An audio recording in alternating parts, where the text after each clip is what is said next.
olukwanụ n'omume ọzọ ife na-eme n'izu n'izu ọ izu ọgba aka nke Voice of People Television ka anyị na-egosi unu na channel SLTV 264 Vop Tv. Ọ n'oge ka anyị nọ ugbu a n'ime izu ụka nke a ga-ewetara unu maka ihe gbasara ichi ọzọ ebeterete nke ide ụmụ awụlụ High Chief Dr. Austin Azubike Ọzọ chiri n'ụmụ awụlụ. Anyị ga-egosi unu ka o si wega ka unu wesara afụ n'onye na-ayị aka bụkwa mụnwa bụ onye isi oche n'izu ọgba aka Vop TV Ndụ Ọkpalaeze na-asị unu ka anyị jenu n'ụlọ unu omume.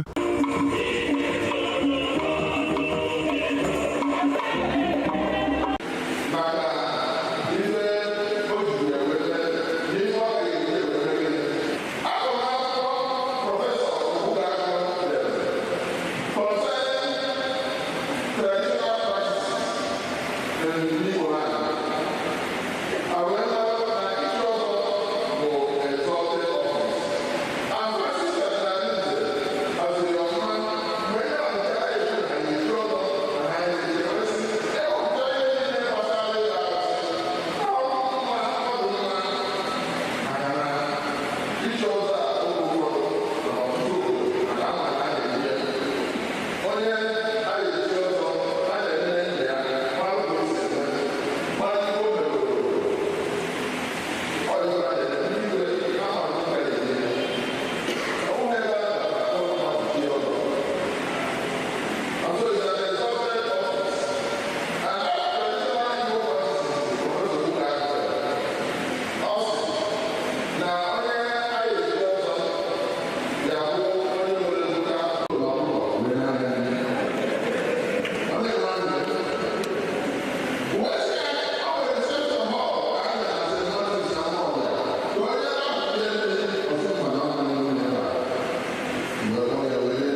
bishop ka anyị chepụtakwa na-ejikwa na na-ejisi na bishop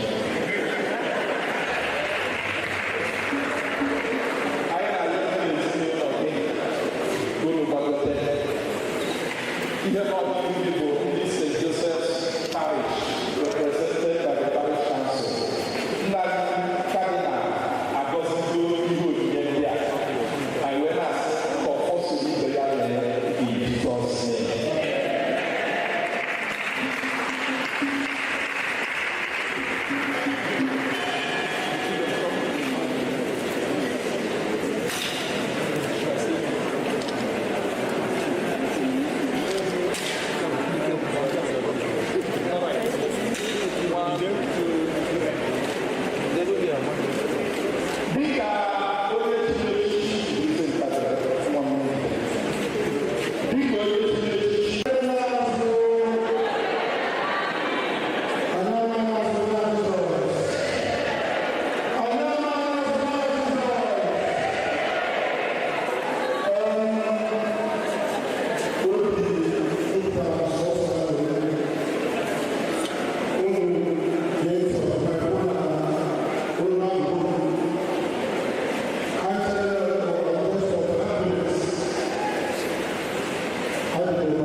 Igbo mụrụ nze m ọzọ, anyị abịakwa ọzọ n'izu agba aka na Voice of People Television Vop Tv nke dị na SLTV Channel 264. Oge a bụ oge anyị ji ewetara unu ihe gbasara omenala ndị Igbo. N'ụbọchị nke tata, ọ ga-asọ anyị ịkọwara unu ihe gbasara ọzọ n'ala Igbo, etu esi echi ọzọ, ife kpatara eji echi ọzọ, na ihe niile ya na-eso. Maka na a sịrị na agbafu nze ebi okwu. Enwere m ike ịkọwa nwe na onwe m n'ihi ka anyị ji wee chọba onye maara anyị ihe gbasara ọzọ na capital city Ọka nke anyị bi n'ime ya. Onye na-ekwu maka ya bụ ọzọ Ọka, ọzọ pụtara obodo, ọzọ pụtara Ọka, ọzọ ọchị ije. Anyị bịara obie tata ka ọ kọwara anyị ihe gbasara ọzọ.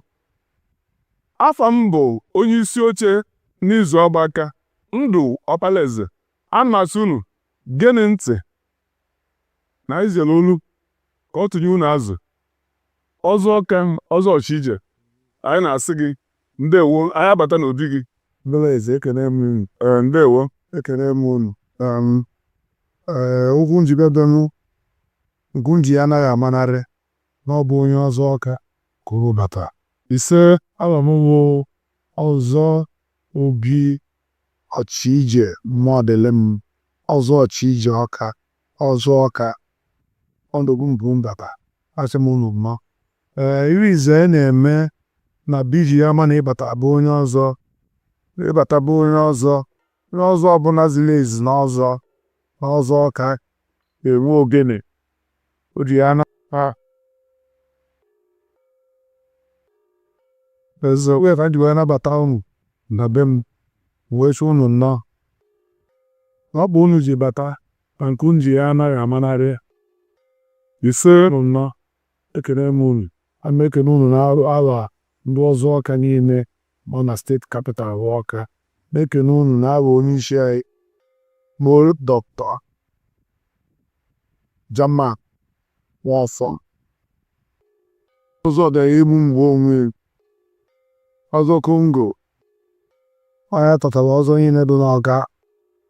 Machi na-edọfa ka o soro m nọ n'ụbọchị nketa. Ka a tụchara ogene mewegorele nzu, mewele edo, bido na edo, mewele edo wee gaa ọwa ụtụtụ. Asị onye ọzọ fụta na be iri teta n'ụtụtụ, egbeletekwu ogene wele edo edowe ihe ọma ya, gbakuwe Chukwu, gbakuwe nke bi n'elu nke bi n'ala, gbakuwe ndị mmụọ niile, ndị ichie na-emeri Ọka iwe, ndị nchie ikwu nne m, ndị ichie be nna m, ndị ichie ndị be ndị ọgọ m. Aja ana niile dị n'Ọka, aja ana dị n'Ọka dị ịsatọ nke ụmụ ogbu mere ite naanị. Mgbakwuwe niile wabịawa ka a soro anyị wee gaa ọwụ nke ụtụtụ. Wee na-agbakwu ndị nwụrụ anwụ, ndị ụmụada ma ndị dị ndụ ma ndị nwụrụ anwụ, chọrọkwa soro anyị na ndị mmadụ batara na be anyị tata. Ziri ụkwụ unu ji bịa nke unu ji ya amaghị anarị. Ụbọchị edo wee were ihe nzu nzughị ihe ọma, mana ndị amara na nzughị ihe ọma bụ nzu anazụ na onye ji nzu na-agwọ ọgwụ. Nzu ahụrụ ọjọọ ọgwụ, nzu edo ihe ọma. Mgbe ọbụla iwenyere nzu ihe na-ahịa otu ukwu bi n'eluigwe, ahịa nke bi n'ala so ya batakara. Ahịa na anụ ka a na-azụ n'izu, a na-azụ eke, zụọ oye, zụọ avọ ụgwọ. Zira nna amalụwa nzu n'ụtụtụ, na-amalụ ndị ichie ebe nna m nzu, na-amalụ ndị ichie ikwu nne m, na-amalụ ichie niile nọ n'Ọka ma ndị dị ndụ ma ndị nwụrụ anwụ. Onye ọbụla bụ onye ọzọ abụgoro onye ichie ugwu n'Ọka. Asị omenala so ya were 50 years bụ na ndị 90 years na-emekọzi ihe maka ibugoro onye ichie. Welite ọjị, ịgọwa ọjị, ịgbakwunye ihe niile na-emere gị iwe. Ọ bụ onye ọzọ, onye ọbụla chiri ọzọ n'Ọka abụgoro nnukwu onye ichie. Onye idolo ọfụta ụtụtụ ọgọ ọjị, gọọ oriri niile. Ọgọide ọjị gọchaa, onyewa ndụ ana niile, chọwa ndụ elu, chọbịa sorie ụbọchị nketa. Achọ okwu ezinụlọ ya, ose ọra. Ọnwa ndị be anyị kwuru okwu si na ose ọra ara eji iji iwele. Anyị wee were ose ọra wee webụga n'azụ. So were wee tụfuo onye si na ihe ọma ka ọwụ, and ihe ọma ya adụla anyị. ọma ga-adụla ezinụlọ anyị site nyere ka anyị gọ ka anyị si Chukwu ana ọbịa soro anyị tọọ ji site n'ike nke Nna Ọkpara na Mmụọ Nsọ. Amen. Ise Nnọnụ. ndewo ogbuehi ọzọ ọchịije. Nnọnụ. A na-akpọkwana gị ogbuehi ọzọ ọchịije, ọzọ ọka, ọzọ pụtara ọka. Mana Igbo na-ege ntị na Voice of People Television, ọ ga-amasị ha maka na akụkụ ụwa niile ka ha nọ, ọ ga-amasị ha ka akọwa kenene ha kedu ihe bụ ọzọ, kedu ihe bụ onye ọzọ. Anụ Igbo niile ọ bụrụ so na etu si dị n'ọka ama na ọka soburu isi Igbo na ọzọ ọka bụ ọzọ Igbo. Kọwala Igbo. Ekele m unu, kele ndị Igbo niile. Ọzọ n'ala Igbo nnekwu omume onye ọbụla, obodo ọbụla na-akwanyere ugwu. Obodo dị iche iche n'ala Igbo niile wụ ọzọ ka ọ na-akwanyere ugwu rinne. Imegidere iwe asị na ilu ogo ntị ọzọ, ọ nnukwu echichi ka ị na-akwado ntị n'obodo gị. Onye ọzọ ga-abute ọ bụrụ ekene ọdịnarị mmadụ ka eji ekene onye ọzọ.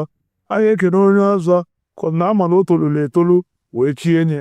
Obodo dị iche iche na-eme ọzọ n'ụdị nkewe. Ọnịcha na-eme ọzọ n'ụdị nkewe. Ọka na-eme ọzọ n'ụdị nke anyị. Mana ị bịa n'Ọka wee toluo na ihe echi ọzọ, o nwere emume dị iche iche ihe ebidogodi na ya. Yere afụta ụtụtụ teta ụlachi na ihe echi ọzọ eze Ọka. O nwere emume ihe ebu ụzọ bido kwadobe arụkwụrụ arọ wee mara ihe echi ọzọ. Ihe bịa n'Ọka ihe ebugodoro ụzọ ma amanwụrụ n'Ọka.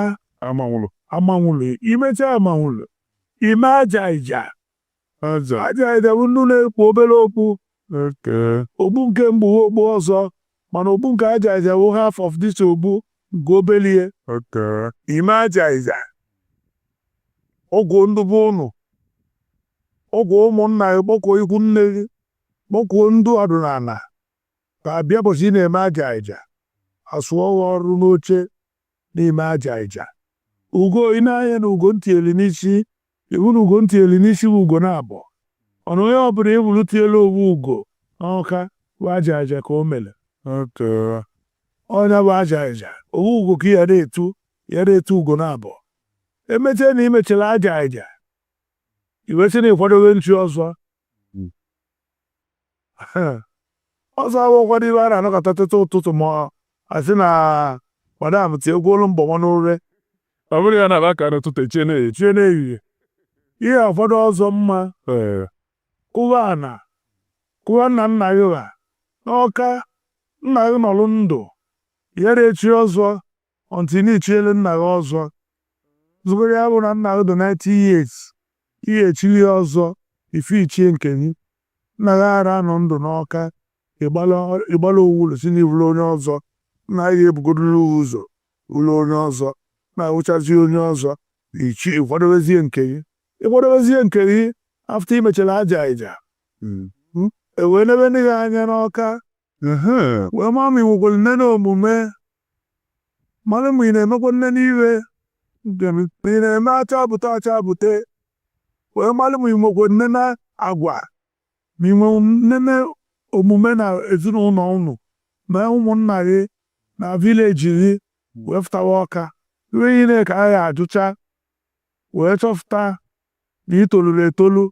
Ị nara agba ama, ị nara ezu ori, ị nara ana mmadụ anaba n'ike, ị nara eme ihe lụrụ alụ, ị nara eso nwunye mmadụ, ị nara edie nwunye ajadu.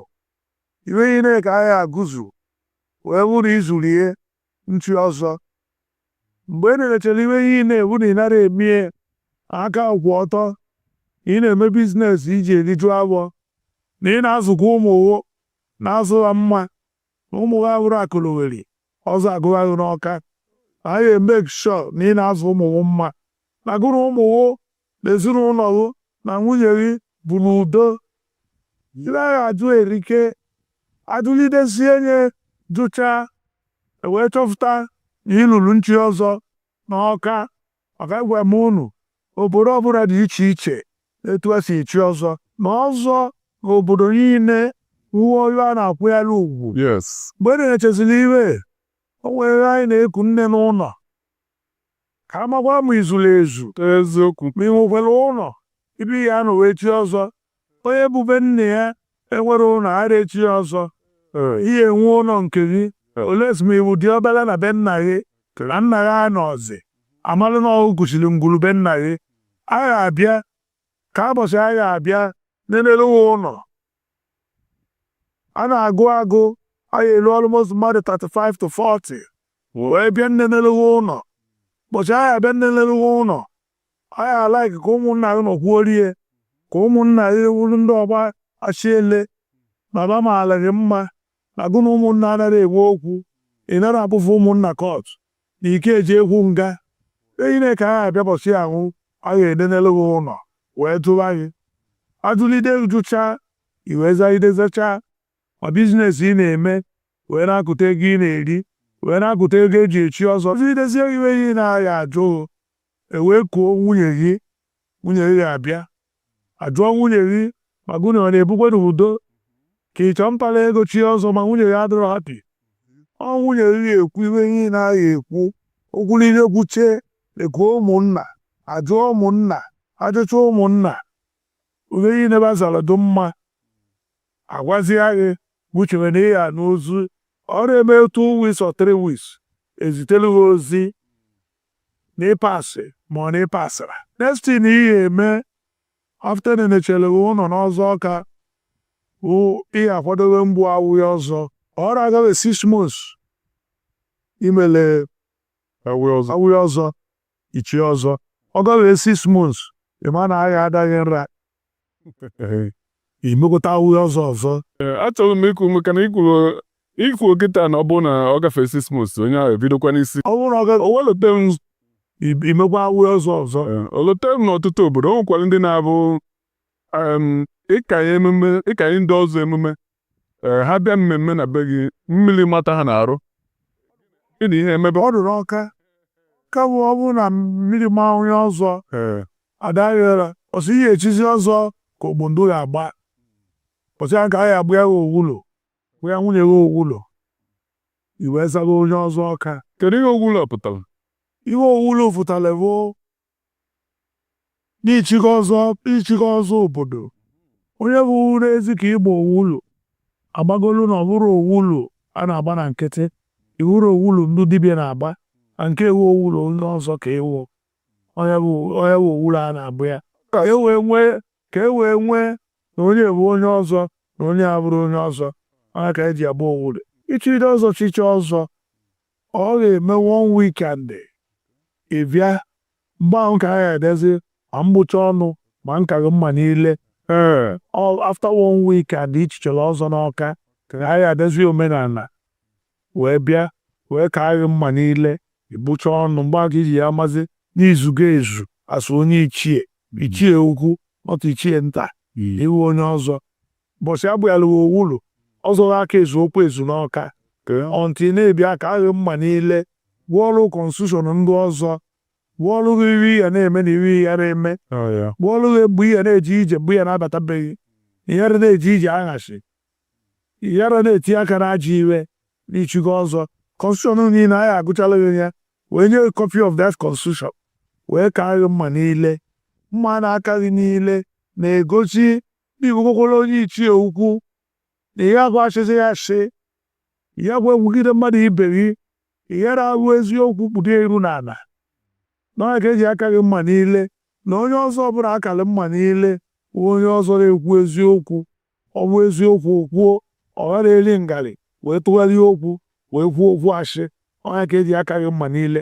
Akacha gị mma niile ilu ikwu eziokwu ogburu obodo na-emebe bụ na ndị mmụọ ya nụla, maka ndị mmụọ ga-abịa ụbọchị ahụ akacha gị mma niile. Ịlara ụlọ itete iribego na ndụ mmụọ gbara ndụ. Ọzọ jije nkọwa gị amakapụ, mana ọ nwere okwu ụfọdụ a na-adị atụba n'inu n'ala Igbo a gbasara ihe dị n'ọzọ. A na-emezi anyị na-ajụ ọmarịcha atụmatụ ihe niile ikwu gasịrị a ga-eme tupu echie mmadụ ọzọ. Mgbe ụfọdụ a na-asị okwu dị mma nze atọ ọjị, okwu adịrọ mma nze atọ ọjị, ma ọ bụ na ana adịrọ mma bụ uru ndị nze.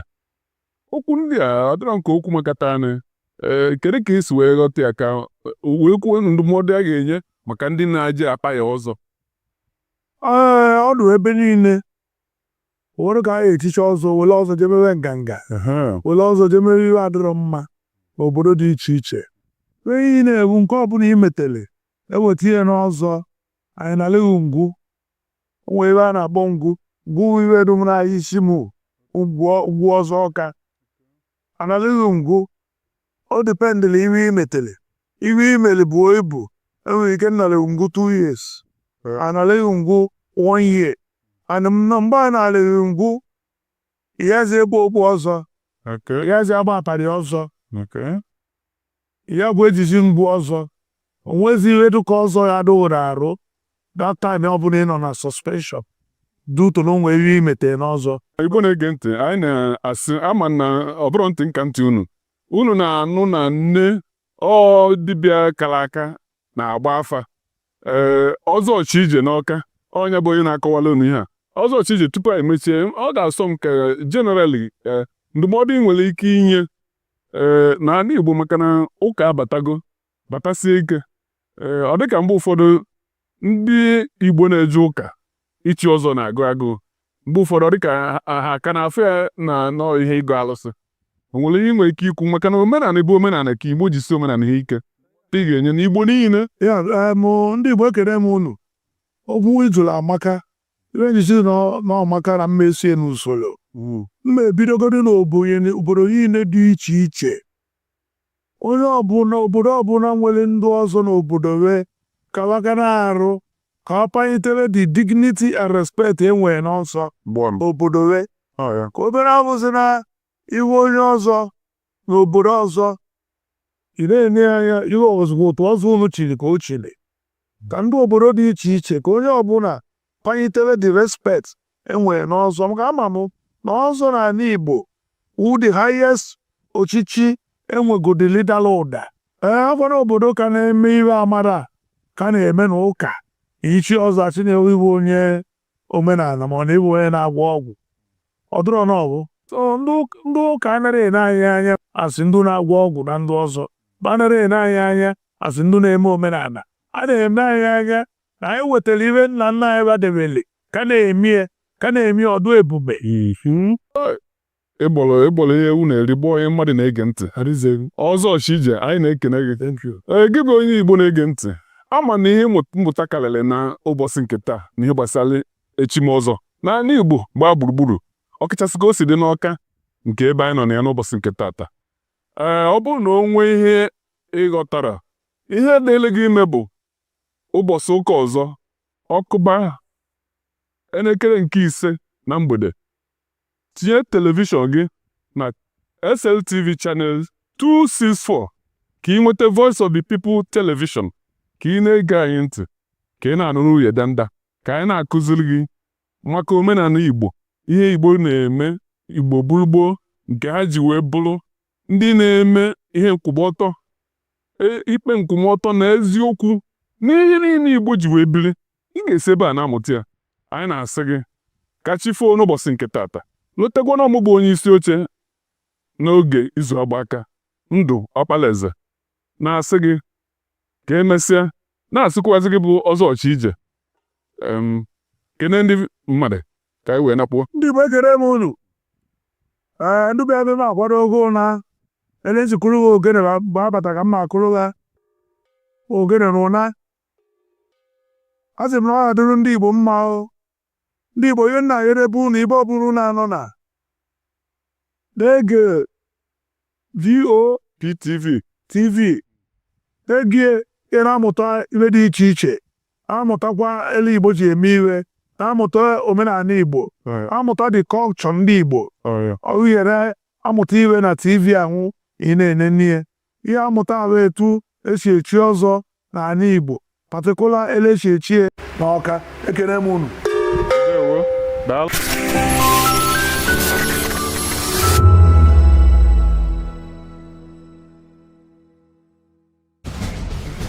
Join us as we drive into the world of politics through insightful interviews with prominent political figures, both serving and former governors. ministers, senators, legislators, party chieftains, activists, and analysts. Get first-hand information into the decision-making processes that affect our daily lives. Highly engaging 1-hour program that brings political discourse into focus. I am Chukwuma Okoro. Political Lens, Monday through Friday, 6 to 7 p.m. Join us. Everybody keep watching Voice of the People. All right? Love you all. Hello, sweetie. What's going on? My name is Kiki. Keep watching Vop Tv. Thanks. Hey guys, what's going on? Olumide Oru, the Fresh Prince of Lagos here, and this is Vop TV, guys. Hello guys, I want you to please keep on watching Vop TV. Ladies and gentlemen, my name is Hafiz Oyetoro. Please keep watching Vop TV. Shout out to Vop TV. Very big shout out to the fans and lovers of Vop TV. My name is Tayo Fanyuro. I'm an actor that you are going to live to love. Keep watching. Cheers. Hi everyone, so shout out to Vop TV. Are you ready to lift him high? All around the world, it's time. Let the praise wave ride. It's Praise Wave Live. Oh yeah, the rhythm of grace we testify. Let's go. He turned our mourning into dancing, our silence into shouting. It's Praise Wave Live. Let the glory rise. We're riding the wave. Every moment, every tribe. Praise wave, lift him up. Praise wave, don't stop now. Praise wave, all day, all night. Once we live. In a world where truth is the ultimate power and opinions scream the loudest, it's time to wade through the noise. Hunger no get tribe. Hunger no get religion. And scan the human interest and trending topics that matter. Stay tuned to The Issues, your plug to the stories making the buzz, from politics to science and technology, social justice, and more. Let's tackle the tough questions and expose the truth. The Issues, on Voice of the People Television, Mondays to Fridays, 8 to 9 p.m. The Issues. Don't just react. Understand. Voice of the people, you can hear me now. My name is Patrick Doyle, and I wish that you continue to echo the voices of the people. Big up Vop TV. My name is Suibifa Dokubo. Please keep watching Vop TV. Hi, my name is Kwekumali Ikenda Onyekwena, and I am with the Voice of the People TV. Now, if you're looking for the veritable channel for information, politics, robust discussions, you don't need to go far. VOP has you. VOP will always have you. Thank you. Hi, my name is Patrick Diabwa, aka Ibani Chuka, Amayanabo the Eagle King, and you are watching VOP TV. Behind every broken desk lies a broken promise. Education shapes the nations. But who is asking the right questions? Introducing Edu Dialogue, the show that goes beyond the surface, exposes the cracks, the corruption, and the silence in Nigeria's education system. Edu Dialogue, Saturdays, 3 p.m., only on VOP TV. We break the biggest stories, from missing funds to policy failures. We ask the tough questions and demand real answers. Edu Dialogue, this Saturday, 3 p.m. on Voice of the People Television. Ever wonder what inspires your favorite gospel artists? Explore and discover the rich heritage of continental gospel music and how this transformative journey has evolved and shaped cultures around the world. As we dig deep into archival treasures, feel the energy in our praise jam, Gospel Fusion on Voice of the People Television. Tune in this Sunday, 3 to 4 p.m. and be part of a transformative experience that uplifts and inspires. Join us as we explore the transformative power of gospel music and its ability to uplift spirits and unite hearts. Tune in this Sunday, 3 to 4 p.m. on Voice of the People Television, Gospel Fusion. Let's fuse our hearts in praise and joy.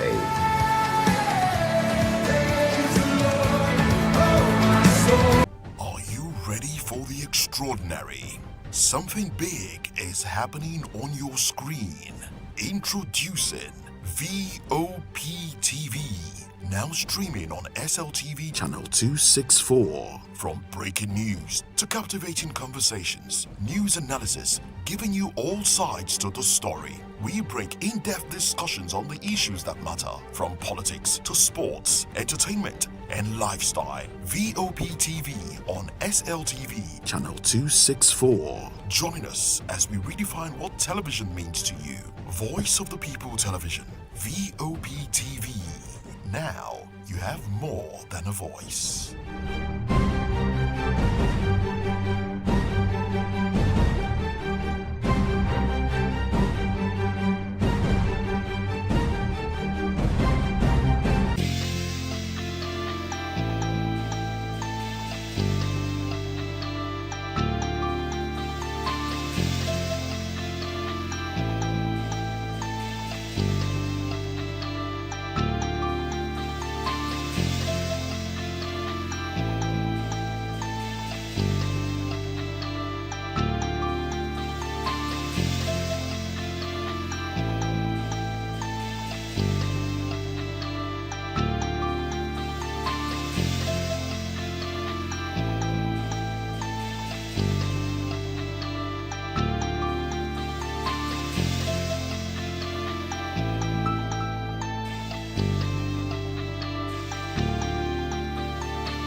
Hey guys, what's up? How you all doing? They call me Novisha Nelson One, your number one celebrity host, and you are watching Voice of the People Television, VOP. Stay tuned. Uyi Osarite is my name. I am a friend of the microphone, Voice of the People TV.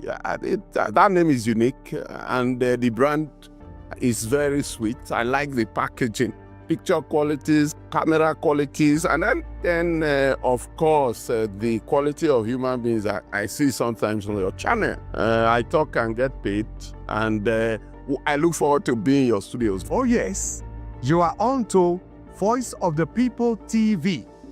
Live here in Benin City, the cradle of black civilization. What are you waiting for? Tune in, bro.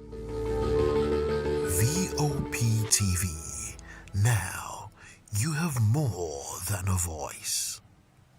2564 is coming up on Burning 9 right now. 2564 Atlantic.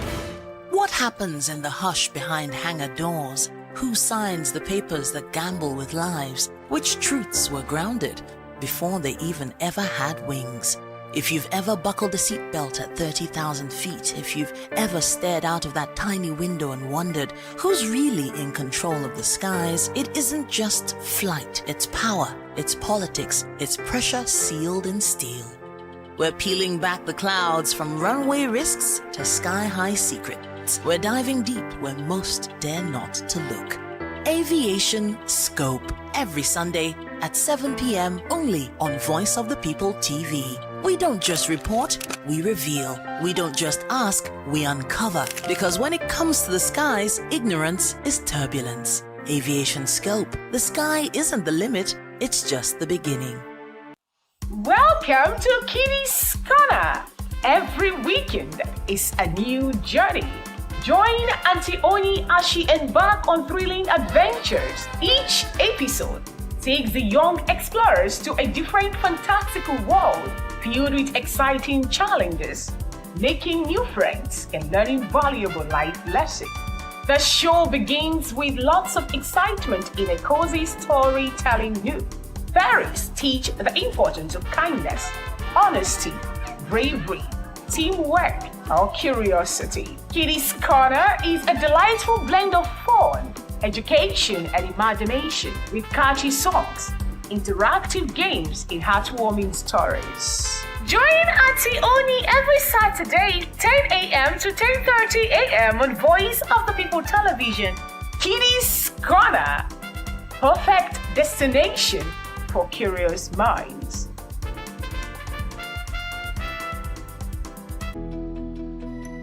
Three years ago, we lit the spark. Today, we are blazing the trail for others to follow. VOP Media is 3 years of breaking boundaries. 3 years of being that bold voice that echoes the thoughts of the people. 3 years of telling stories that matter. We have experienced complete breakdown in democratic governance. We are not just a brand. We are a movement, giving voice to the voiceless. We go to bed empty hunger.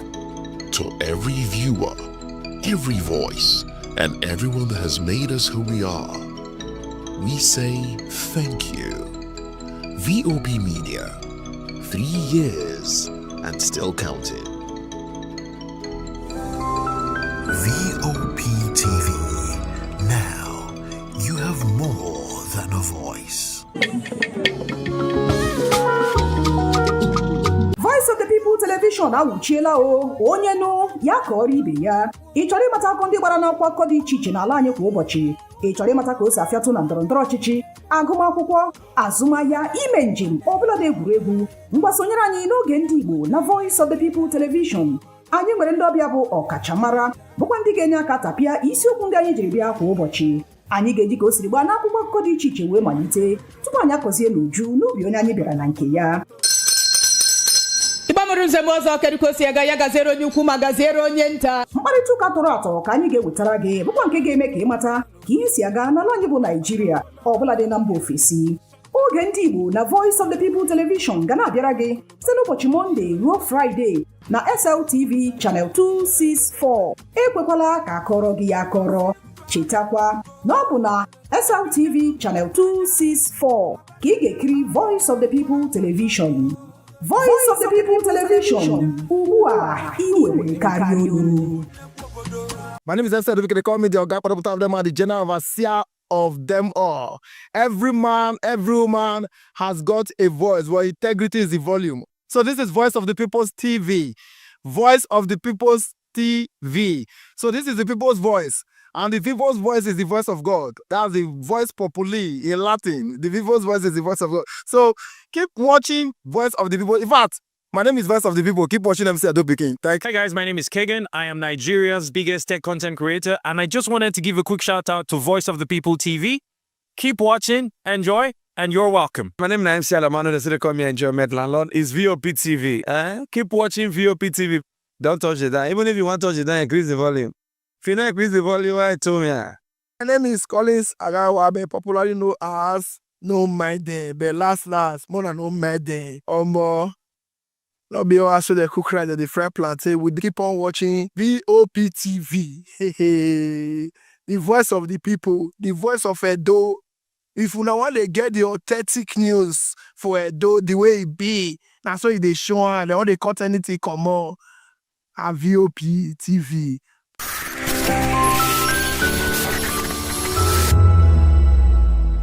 From the views on the street, we go to bed empty hunger, to the blaring horns of a hustling city, the loudest voices of the common man got a medium to be heard. This particular administration, they were coming unprepared. It's not a bad thing to renovate the president's lodge. Through top-notch programming, unbiased reportage of news, sports, business, entertainment, and cultural documentaries, Voice of the People 90.3 FM became a symbol for 21st century media. And now, a new baby is born. Voice of the People Television, VOP TV, youthful, full of vigor and penchant for excellence in the continent's media space, exposing the wrongs, applauding the rights, dissecting the news without fear or favor, through factual and accurate stories and contents. Corruption kills three things that makes a society. Representing the interests of the people and giving them a voice. Voice of the People TV is here to stay towards building a fair society. VOP TV, Voice of the People Television, truly a voice for the people.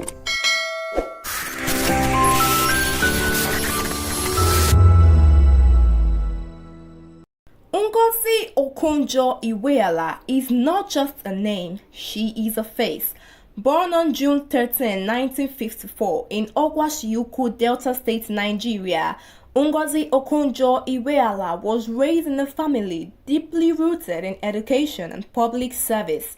Her father, Professor Chukwuka Okonjo, was the obi and a respected academic.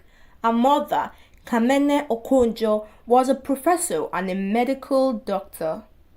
Ngozi took her academic journey from Nigeria to United States, where she earned a bachelor degree in economics from Harvard University in 1977. Driven by a passion for development economics, she pursued a PhD in regional economics and development at Massachusetts Institute of Technology, which she completed in 1981. Dr. Ngozi Okonjo-Iweala dedicated 25 years to the World Bank, rising to the position of Managing Director, the second highest role in the institution. There's an Africa that you don't hear about very much. And sometimes I'm puzzled, and I ask myself why. This is the Africa that is changing, that Chris alluded to. This is the Africa of opportunity. This is the Africa where people want to take charge of their own futures and their own destinies. She was an instrument in spearheading initiatives that addressed poverty and promoted economic growth in developing countries, particularly in Africa, Asia, and Latin America. Answering the call to serve her homeland, Ngozi became Nigeria's finance minister twice, from 2003 to 2006 and again from 2011 to 2015, becoming the first woman to hold this position. She also briefly served as Nigerian foreign minister in 2006. During her tenure, she implemented critical reforms to combat corruption and stabilize the economy. Notably, she led negotiations that resulted in the cancellation of $30 billion of Nigeria's external debt, a monumental achievement that improved the nation's financial standing. Beyond Nigeria, Dr. Ngozi Okonjo-Iweala has been a formidable force on the global stage. She chaired the board of Gavi, the Vaccine Alliance, from 2016 to 2020, playing a pivotal role in improving access to immunization in low-income countries. In March 2021, Ngozi Okonjo-Iweala made history by becoming the first woman and the first African to serve as Director General of the World Trade Organization. In 2022, Dr. Ngozi joined the Group of 30 known as G30, an independent body of distinguished policymakers from around the world. In November 2024, she was reappointed to serve a second term as Director General of the World Trade Organization. Dr. Ngozi's contributions have earned her numerous accolades. She holds honorary degrees from prestigious institutions and has received national honors. She is listed as one of the 50 greatest world leaders, the top 100 most influential people in the world, the top 100 thinkers, the top 3 powerful women in Africa, and many more. Despite the global responsibilities, Ngozi remained deeply connected to her family. She is married to Dr. Iyemba Iweala, a neurosurgeon, and together they have 4 children, including Uzodimma Iweala, an acclaimed author. Her life story serves as an inspiration, demonstrating that integrity, perseverance, and vision can drive transformation. Dr. Ngozi Okonjo-Iweala's journey reflects profound impact one individual can have on the world. Her legacy continues to inspire new generations of leaders.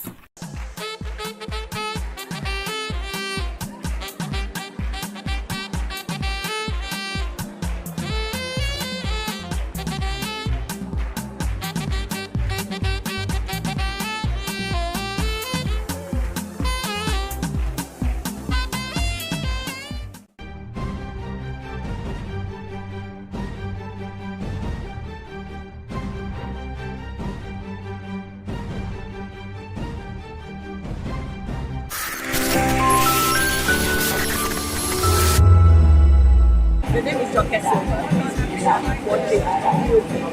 us on People's Voice, where we amplify the voice of those that matters the most. Join the conversation. Share your thoughts with me. I am Savior Udo. Weekdays, Monday through Friday, from 4 p.m. to 5. Don't forget, our voice matters the most. Let us come together and share our concerns. Thank you. In a world where power shifts with every headline, In a nation full of questions. in a world filled with noise, the truth needs the voice. The policies that shapes our world and the economy that determines our future. Every hour, every day, the grapevine keeps buzzing. And together, we are committed to telling the stories that shape our world because your voice is our focus. Don't forget, our voice matters the most. Let us come together and share our concerns.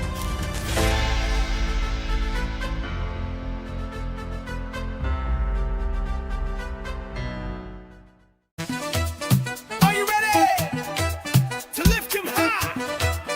All around the world, it's time. Let the praise wave ride. It's Praise Wave Live. Oh yeah, the rhythm of grace we testify. Let's go. He turned our mourning into dancing, our silence into shouting. It's Praise Wave Live. Let the glory rise. We're riding the wave. Every moment, every tribe.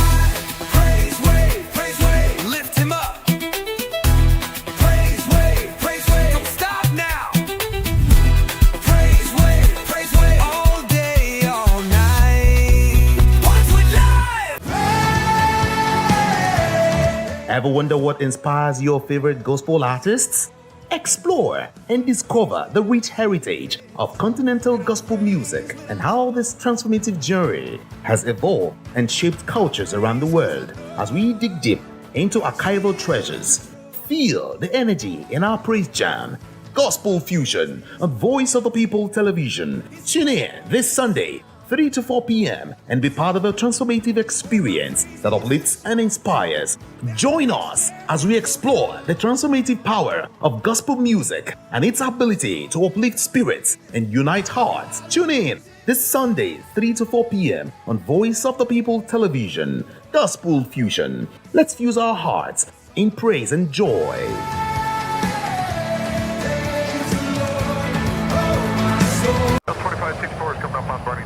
The 2564 Atlantic Tower. What happens in the hush behind hangar doors? Who signs the papers that gamble with lives? Which truths were grounded before they even ever had wings? If you've ever buckled a seatbelt at 30,000 feet, if you've ever stared out of that tiny window and wondered who's really in control of the skies, it isn't just flight, it's power, it's politics, it's pressure sealed in steel.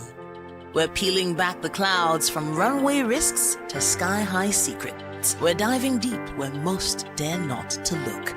Aviation Scope, every Sunday at 7 p.m. only on Voice of the People TV. We don't just report, we reveal. We don't just ask, we uncover. Because when it comes to the skies, ignorance is turbulence. Aviation Scope, the sky isn't the limit, it's just the beginning. Hey guys, what's up? How you all doing? They call me Lovisha Nelson One, your number one celebrity host, and you are watching Voice of the People Television, VOP. Stay tuned. Uyi Osarite is my name. I am a friend of the microphone, Voice of the People TV. That name is unique, and the brand is very sweet. I like the packaging. Picture qualities, camera qualities, and then of course, the quality of human beings that I see sometimes on your channel. I talk and get paid, and I look forward to being in your studios. Oh yes, you are on to Voice of the People TV. Live here in Benin City, the cradle of black civilization. What are you waiting for? Tune in, bro. VOP TV.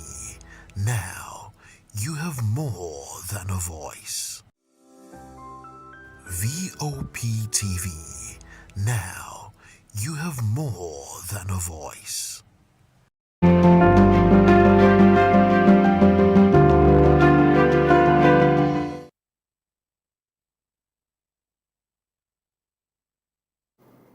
Hello there, good evening, and welcome to Political Lens. Thanks for joining us. Now, this is Voice of the People Television, and I am Chukwuma Okoro.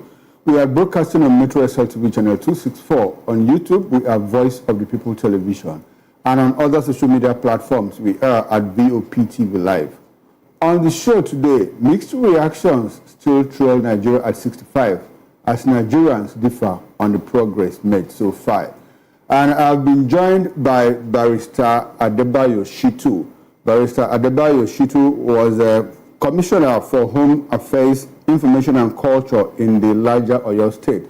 That was in 1983.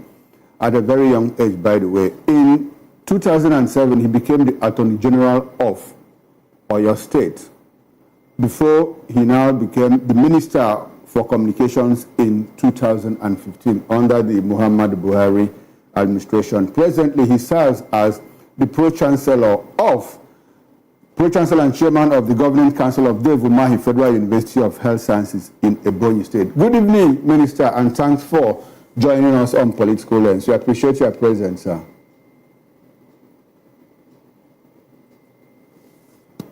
Hello, sir. I will need for you to unmute your mic so that I can get your audio feed.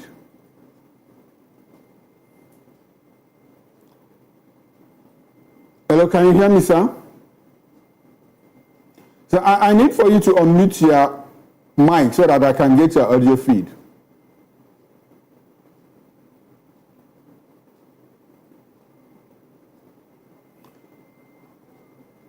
Okay, let's go for a short break and sort out that technical glitch. We'll be right back shortly. Please join us again.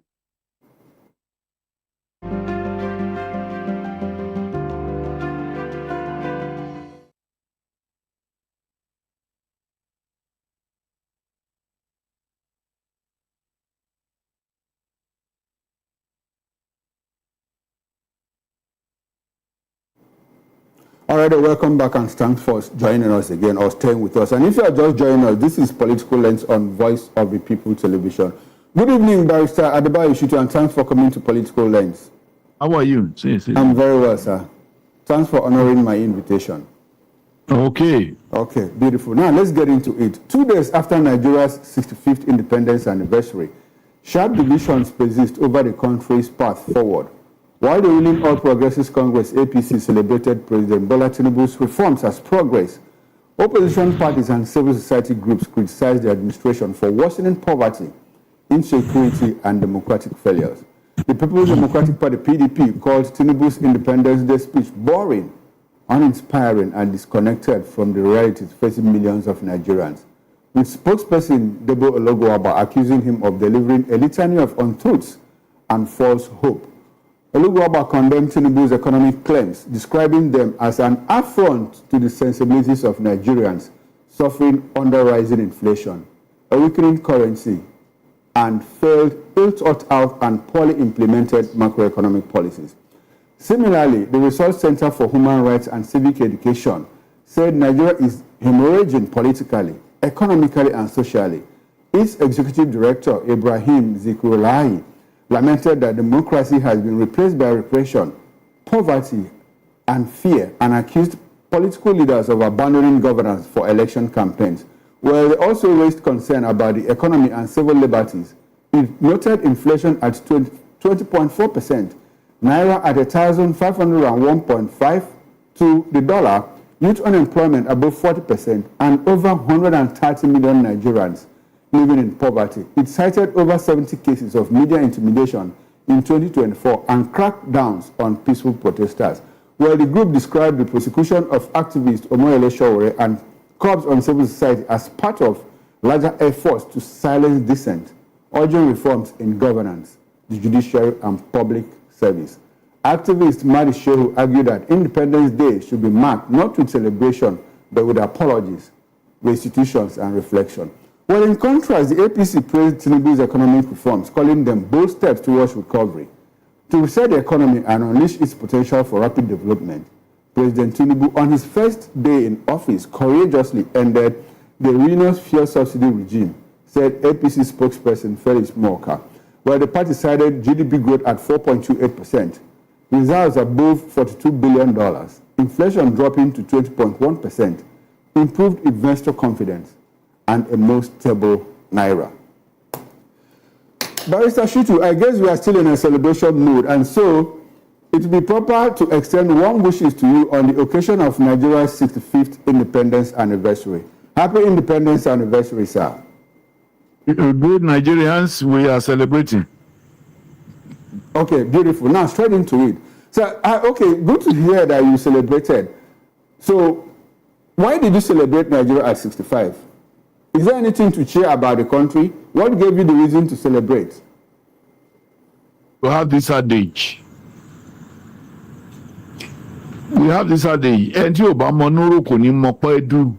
Anybody who cannot think properly will not know how to give thanks to God. Okay. That Nigeria is celebrating 65 years of independence, despite all the challenges of civil war, of criminality, of all kinds of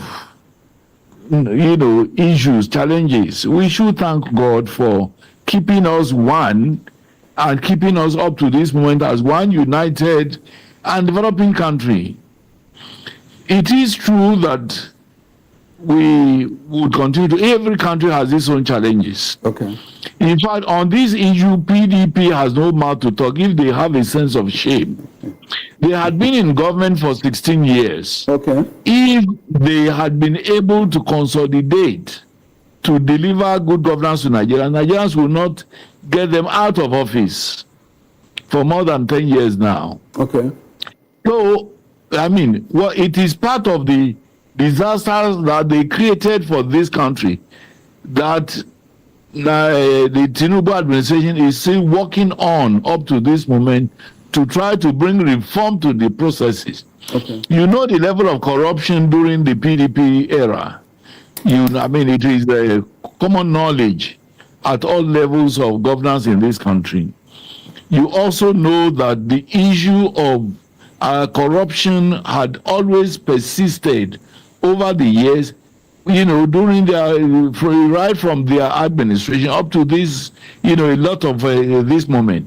A lot of issues are being taken in one fell swoop by the Tinubu administration. Okay. If you take the issue of oil subsidy... All right, sir. I'm sorry, Minister. We'll get into all of that. You have time to address assess or evaluate the performance of this administration. We'll get to that point. But at the moment, it does appear that politicians, your class, the political class, simply play politics with the life of Nigerians. I say that in the light of the fact that every other person in the APC, that's the ruling government, believes that Nigeria has done well. People in the opposition believe that Nigeria has not done well. Nigerians believe that Nigerians are suffering. So, does it amount to playing politics with the lives of Nigerians? Because some people in the government, when you corner them by the side, they'll tell you, look, we understand that we are not doing well, but we just have to put out that posture that, look, all is well. Isn't that some form of, playing politics with the lives of Nigerians? It will be a surprise if anybody in the government, the current government, is, playing that game which you allege. I am not sure that anybody in his right senses in government would play hide and seek. What the truth is that we inherited a government, an economy which had been mismanaged over the years. That is the truth of it. Like I have challenged PDP. If they had done well in 16 years, they would not have been thrown out of governance. After that, they've been thrown out. They have made unsuccessful attempts to come back, but Nigerians never give them any chance. So, that is evident of the fact that Nigerians have not forgotten the catastrophic governance that PDP impose on this country. Okay. We inherited that kind of situation which Tinubu, as somebody who had done excellently well as governor of Lagos State, is trying to manage in such a way that reforms would produce successes and triumphs. And by the grace of God, I know that whether sooner or later Nigerians will come to celebrate holistically President Bola Ahmed Tinubu. All right. Thank you very much, Minister. It's good to hear you say all of this, but I'd like for us to look at the numbers because you talk about what the APC inherited from the PDP. Let's look at the numbers. PDP left inflation one digit at 8%. Within 10 years, APC drove it to 34%. PDP left the exchange rate less than 300 naira in 2015 when they left. In 10 years, APC drove it to 1,501 naira as we speak today.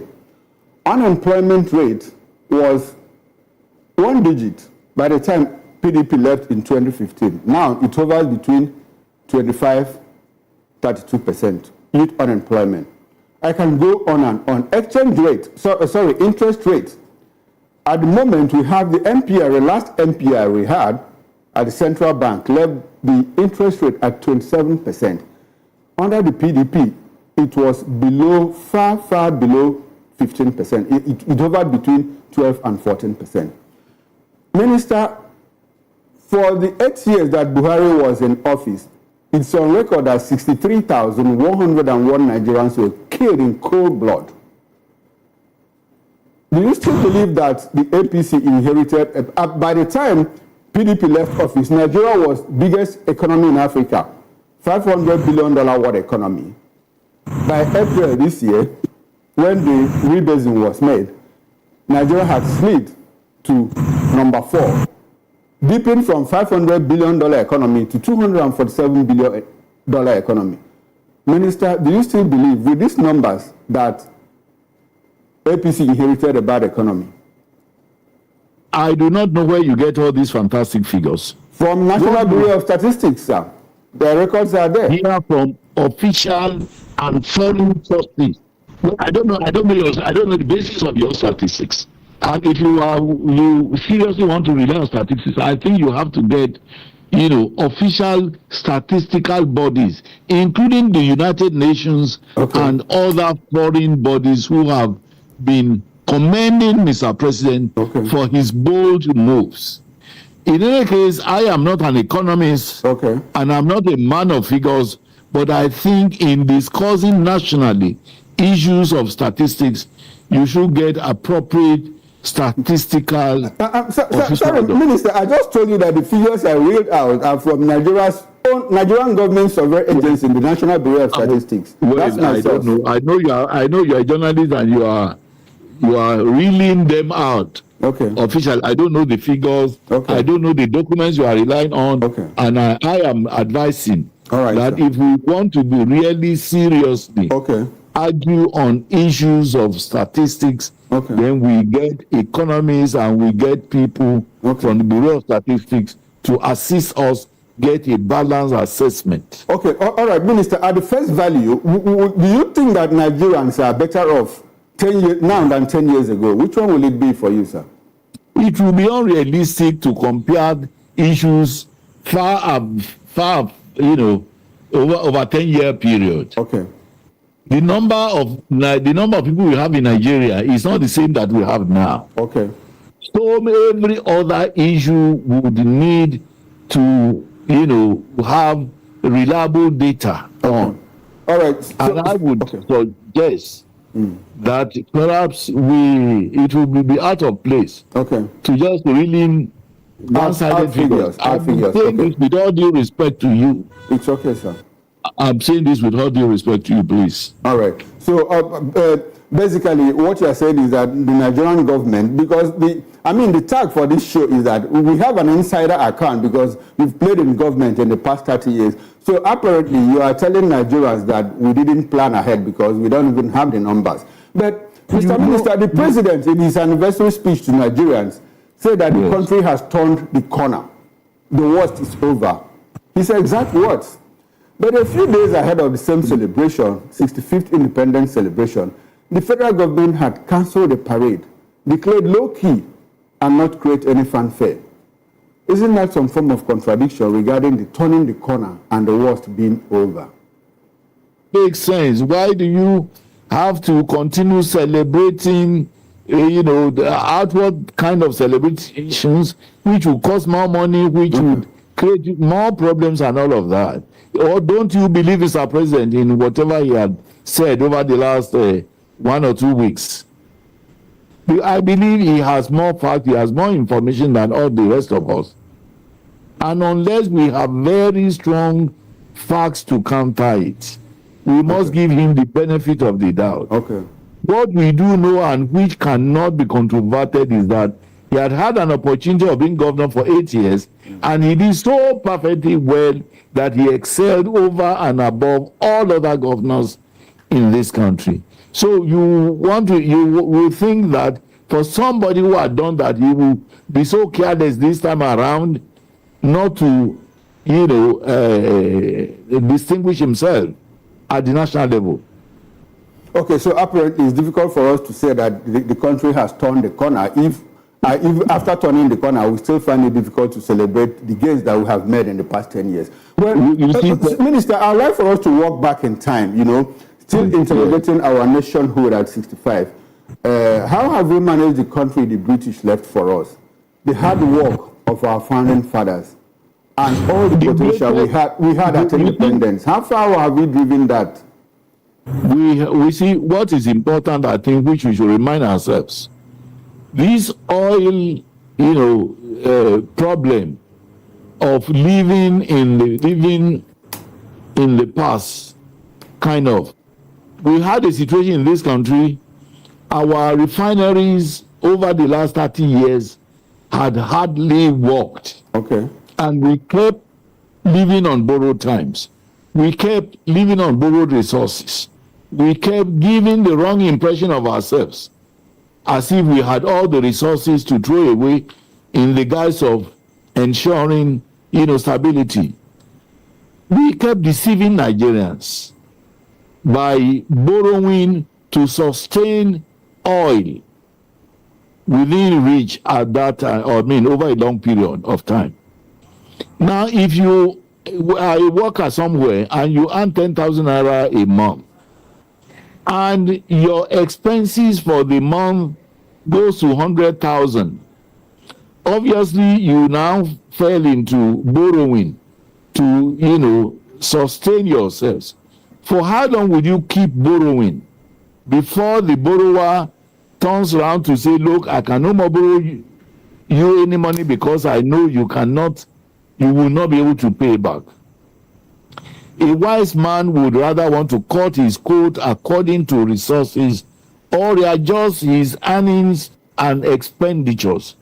This is exactly what previous presidents refused to do. And Bola Ahmed Tinubu had the courage to challenge us as Nigerians and said, look, we cannot afford to continue to borrow to sustain oil, which is very crucial to us as a nation.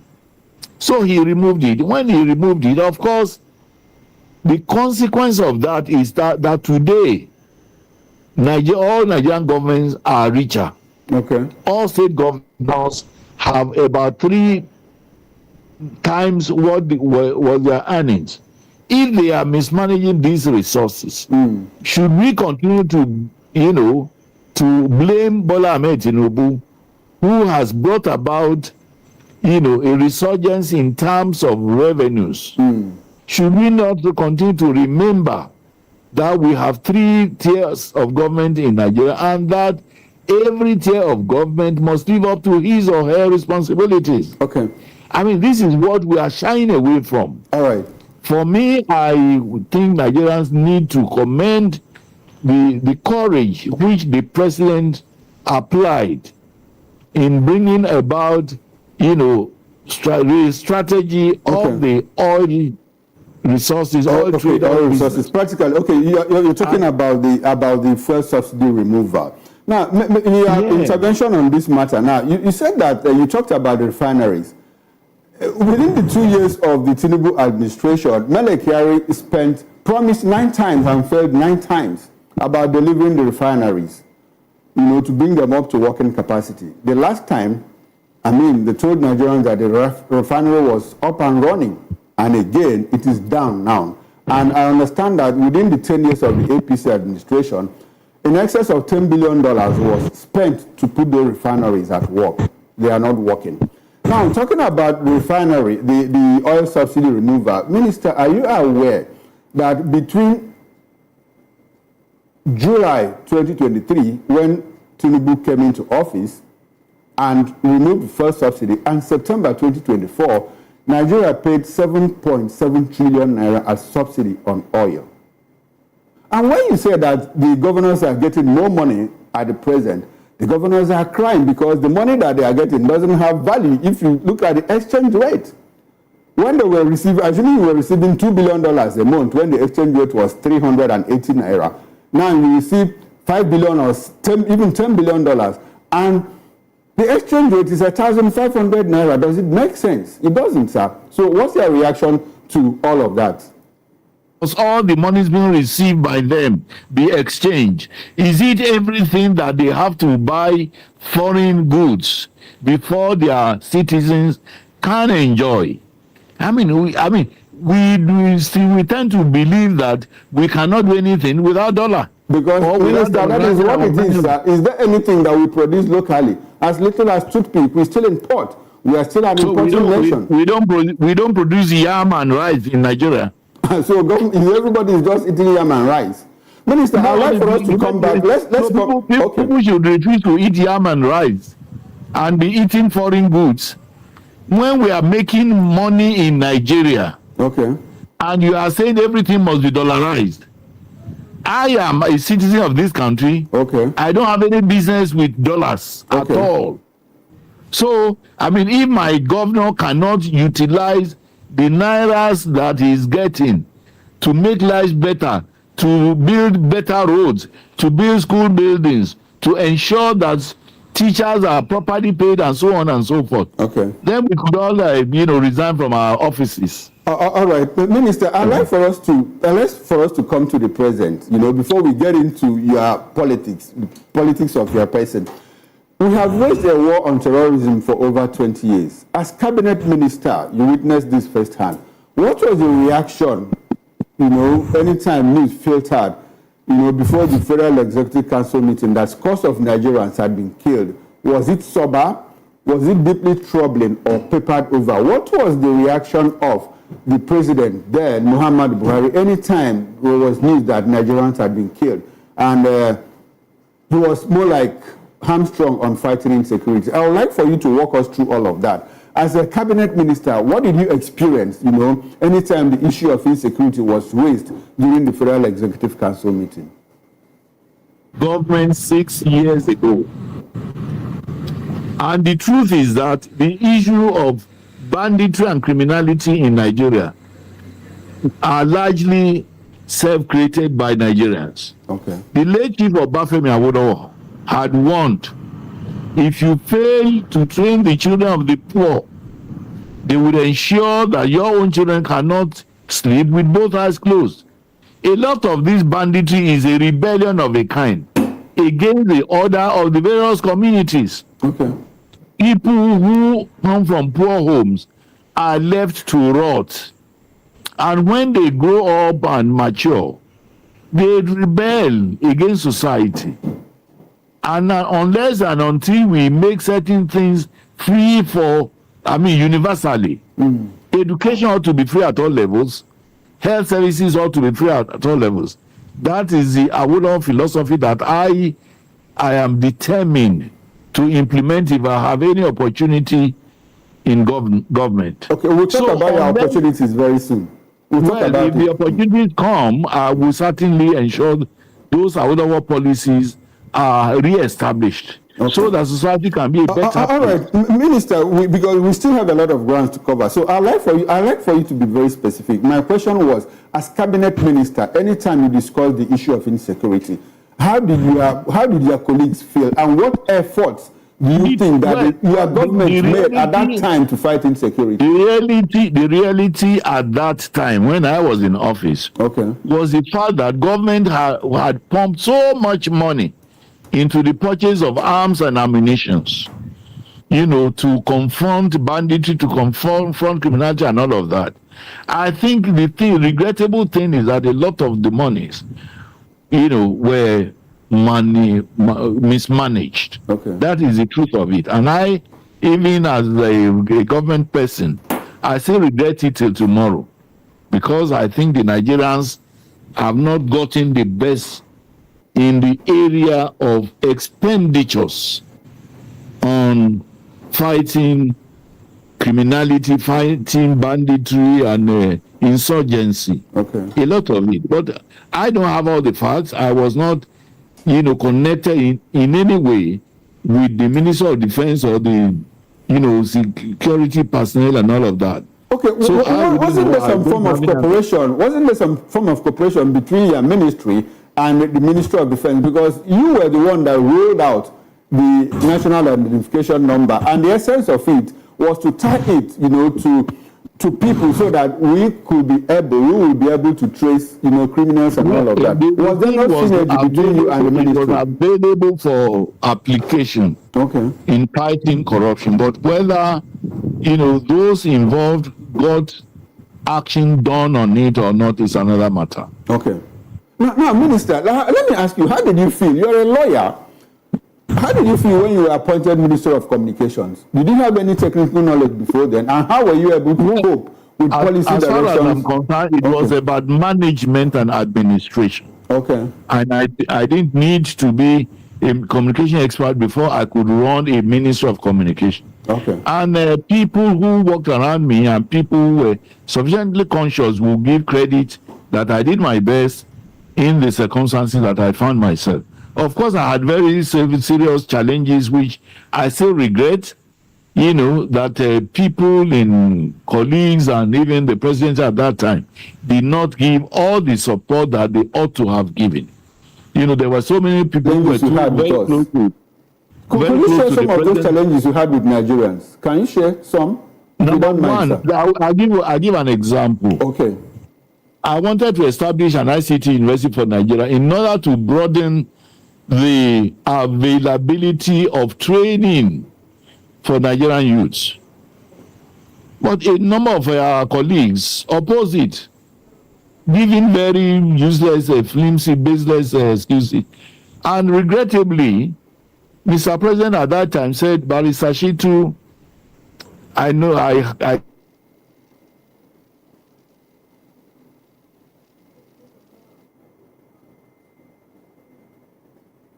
ambitious project. So we have to step it down. Okay. I mean, that was... Go ahead, sir. Go ahead. I can hear you.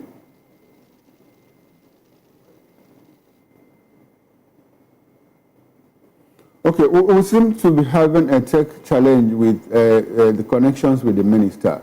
Let's go for a short break and we'll be right back. Please do stay with us.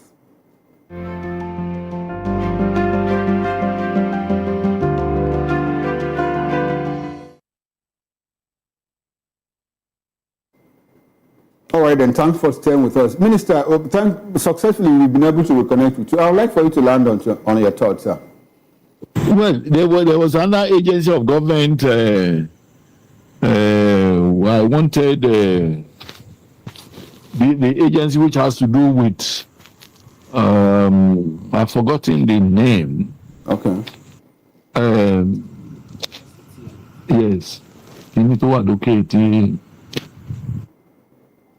Forgotten the name. Okay, go ahead, sir. Go ahead. But the important thing is that you didn't get it from the kind of collaboration you needed from your agency. Nigeria has a satellite company. We have had satellite in the orbit. I had gone to China to negotiate for 2 extra satellites so that we will have sufficiency in providing satellite services to all Nigerians. Currently we have one. And having one satellite in orbit is like a a transport company, without a spare tire. Going from Lagos to Abuja without extra tire. So I wanted 2 more satellites. I had negotiated in China. I had also negotiated with the China Exim Bank, which was ready to finance the production, the manufacture of the satellites.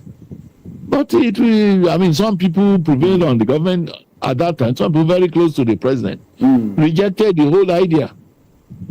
You know, this kind of, people having too much overbearing influence on Mr. President at that time.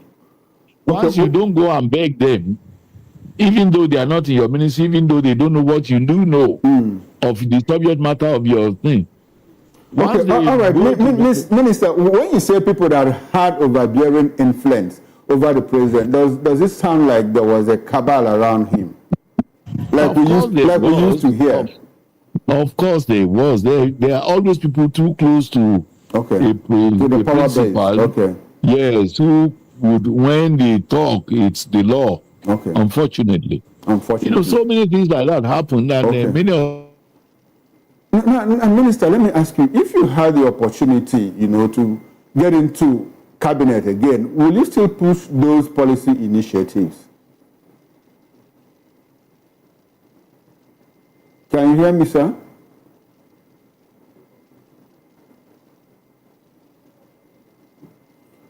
Okay, unfortunately, we've lost connection again with the Minister Adebayo Shitu. We'll go for another. Okay, graciously, we have him back. Okay, Minister, can you hear me, sir? I'm hearing you. Okay, now my question is, before we get into the politics of Adebayo Shitu, if you had the opportunity to get back to cabinet, those policy initiatives, do you still think that they are very necessary, and will you still push them? I have to say this in the national interest. Okay. One of the policies which I could not succeed in was, was about NIPOs. Okay. In my time, I developed a policy of kind of democratizing NIPO services. I wanted to break NIPOs into 6 different companies. NIPO's Bank, NIPO's Property and Development Company, NIPO's Transport and Logistics Company, NIPO's E-Government Company, and so on and so forth. I couldn't conclude before I left office. Oh. And when the current minister came on board, I made an effort to reach out to him. I got his phone number. I also reached out through through the protocol officer who also had served me. The man simply refused to see me. And the intention, I didn't have anything personal. I just wanted to hand over the policy document and to persuade him to try to, look at those ideas about having, many new companies which could assist Nigerians, which could add great value. But the man refused to see me, despite the fact that we had never met. The fact that I had been minister of that ministry for 4 years, you can imagine when you have a new person there and he, notwithstanding whatever, the fact that he doesn't know what you even want to discuss with him, he simply says, I cannot see him. It was as bad, it's as bad as that. You didn't have the opportunity to do a handover note or what? Or you handed over to the permanent secretary, handed over to him? No, somebody came before the current minister. Okay, before the current minister. When the current minister came as a young man, I thought he would be open to listening to suggestions and recommendations, and so that he can take things to the next level. Okay. Like I wanted to do, which time did not allow me to conclude. But the man refused to see me till tomorrow. So. Unfortunately, that is how Nigerian politicians. Minister, it is Nigeria which loses. Nigeria loses at the end of the day. Yes. Now, Minister, we hear that you want to live in Agodi House. Tell us more, sir. What should we know? I don't necessarily want to live in Agodi House. I want to become governor. But you live in Agodi House. Isn't that where the government house is? Look, we have a governor in Oyo State today.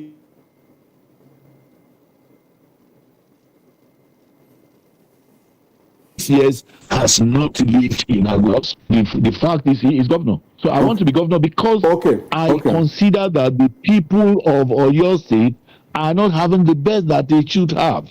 Oyo State was the place where progressive governance started in Nigeria. It was the place where free education, free health services, integrated infrastructural development, and full employment was implemented by our late chief Obafemi Awolowo. I am a direct trainee, mentee of Obafemi Awolowo.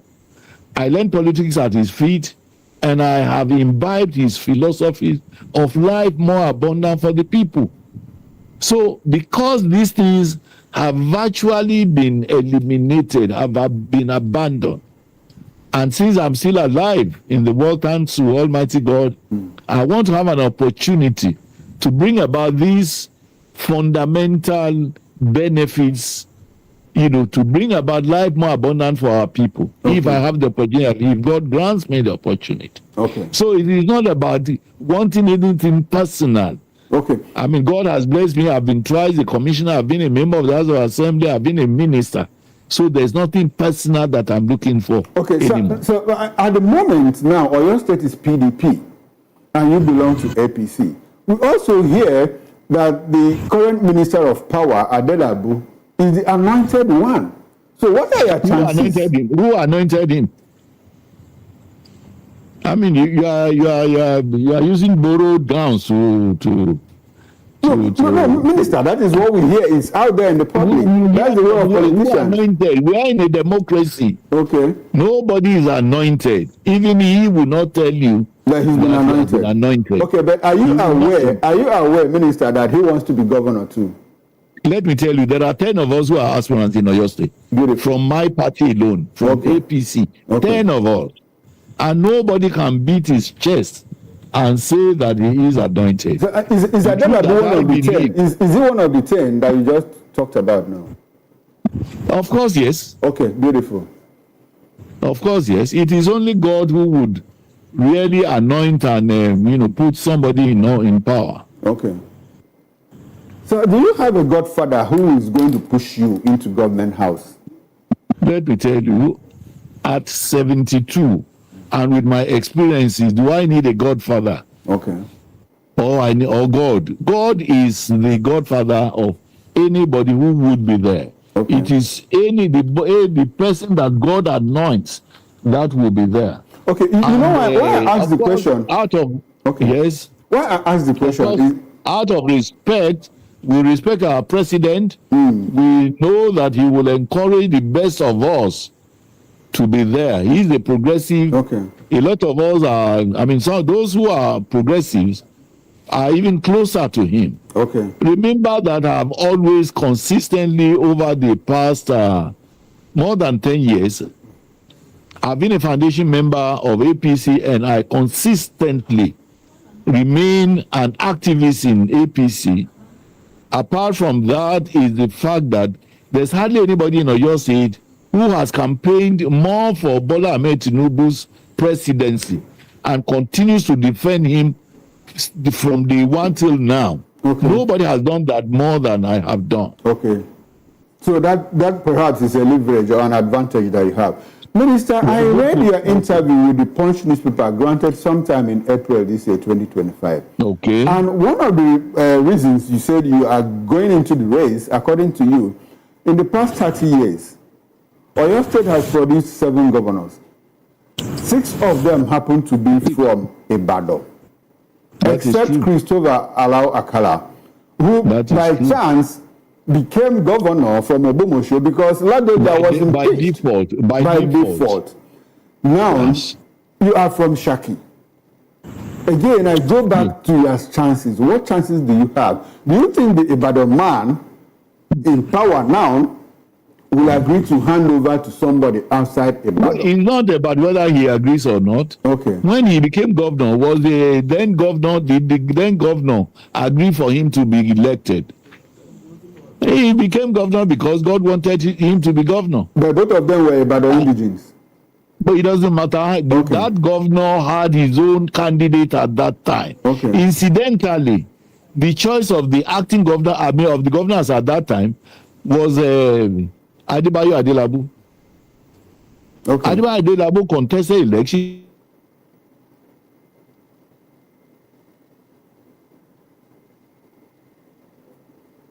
Or not.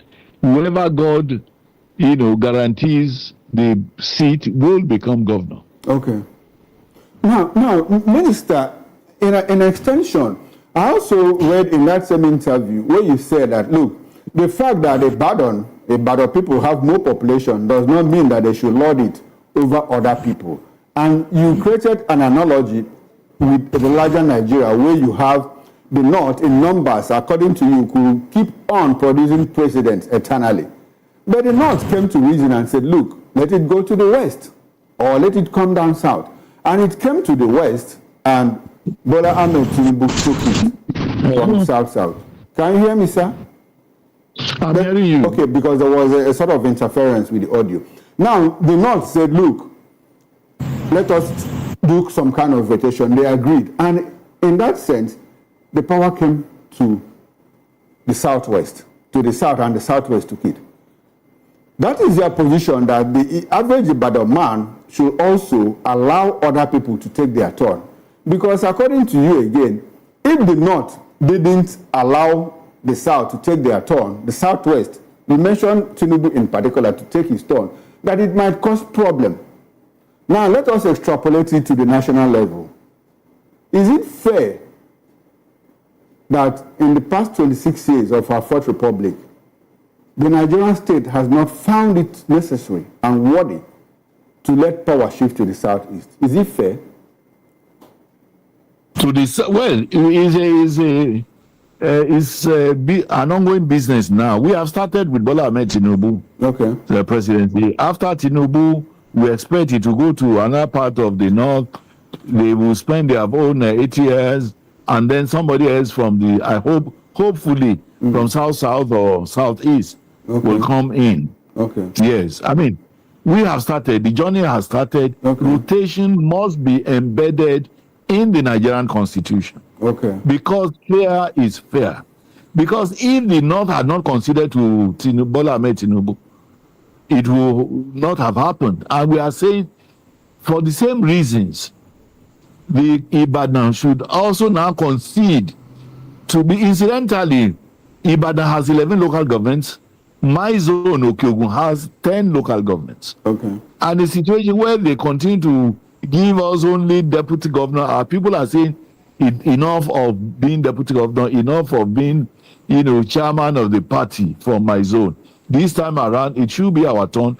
Fortunately for us in Oyo State, of all the aspirants, the 10 or 11 aspirants, I'm the senior most in terms of the number of positions I've held and the time I've held. I started politics, I was already a lawyer in 1979 when I got elected into the Oyo State House of Assembly.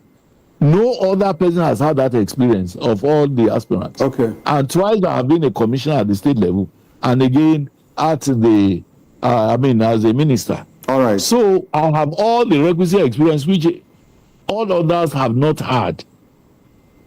Talking of the quantum of it and talking of the content, both quantum and content. So, and I have lived in Ibadan. I did for about 7 years now. All right. Okay, thank you very much, Minister Adebayo Shitu. I must say a very big thank you to you for your presence on Political Lens. We will keep keeping a tab on you and see how you make progress. Honestly, we wish you good luck on your journey to Agodi House. And I hope that we can do this some other time so that we can deepen the conversation on a larger scale, both about Oyo State and Nigeria. Thank you very much, sir. We appreciate your presence on Voice of the People Television. Of course. All right. Now, on behalf of the backroom staff, talking about the technical director, bus engineer, the sound engineer, and the ingest manager, I am Chukwuma Okoro. Now, up next is Issues with David Edwin. Stay with us and don't go away. Enjoy the rest of your evening. I'll see you again on Monday. Bye for now.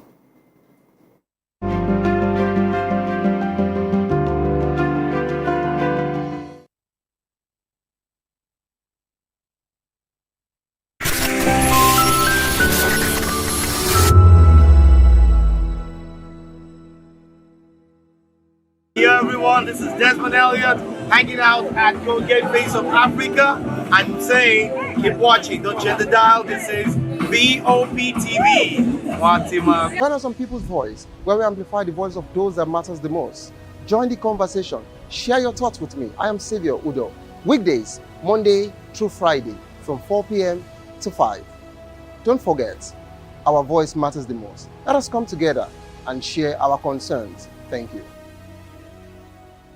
We encourage you to click on the like button and subscribe to our YouTube channel. We are Voice of the People TV. Also follow us on all our social media platforms. We are at Vop TV Live.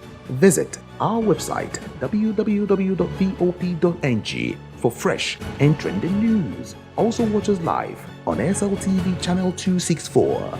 Vop TV, Voice of the People Television.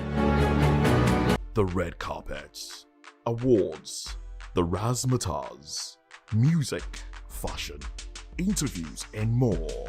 Spotlight on Voice of the People Television. Let's feed you with all the juicy stories in the global entertainment space, bringing you the glitz and glamour as it is hot. Stay tuned to Spotlight, 1 p.m. Monday to Friday. Spotlight on VOP TV. Entertainment like never before.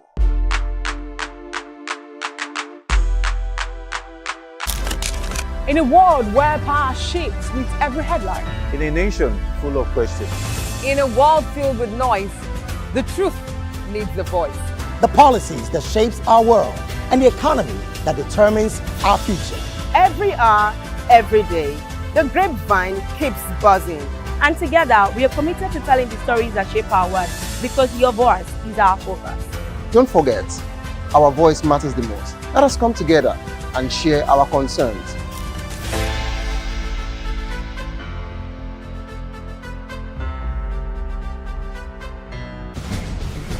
Join us as we drive into the world of politics through insightful interviews with prominent political figures, both serving and former governors, ministers, senators, legislators, party chieftains, activists, and analysts. Get first-hand information into the decision-making processes that affect our daily lives. Highly engaging one-hour program that brings political discourse into focus.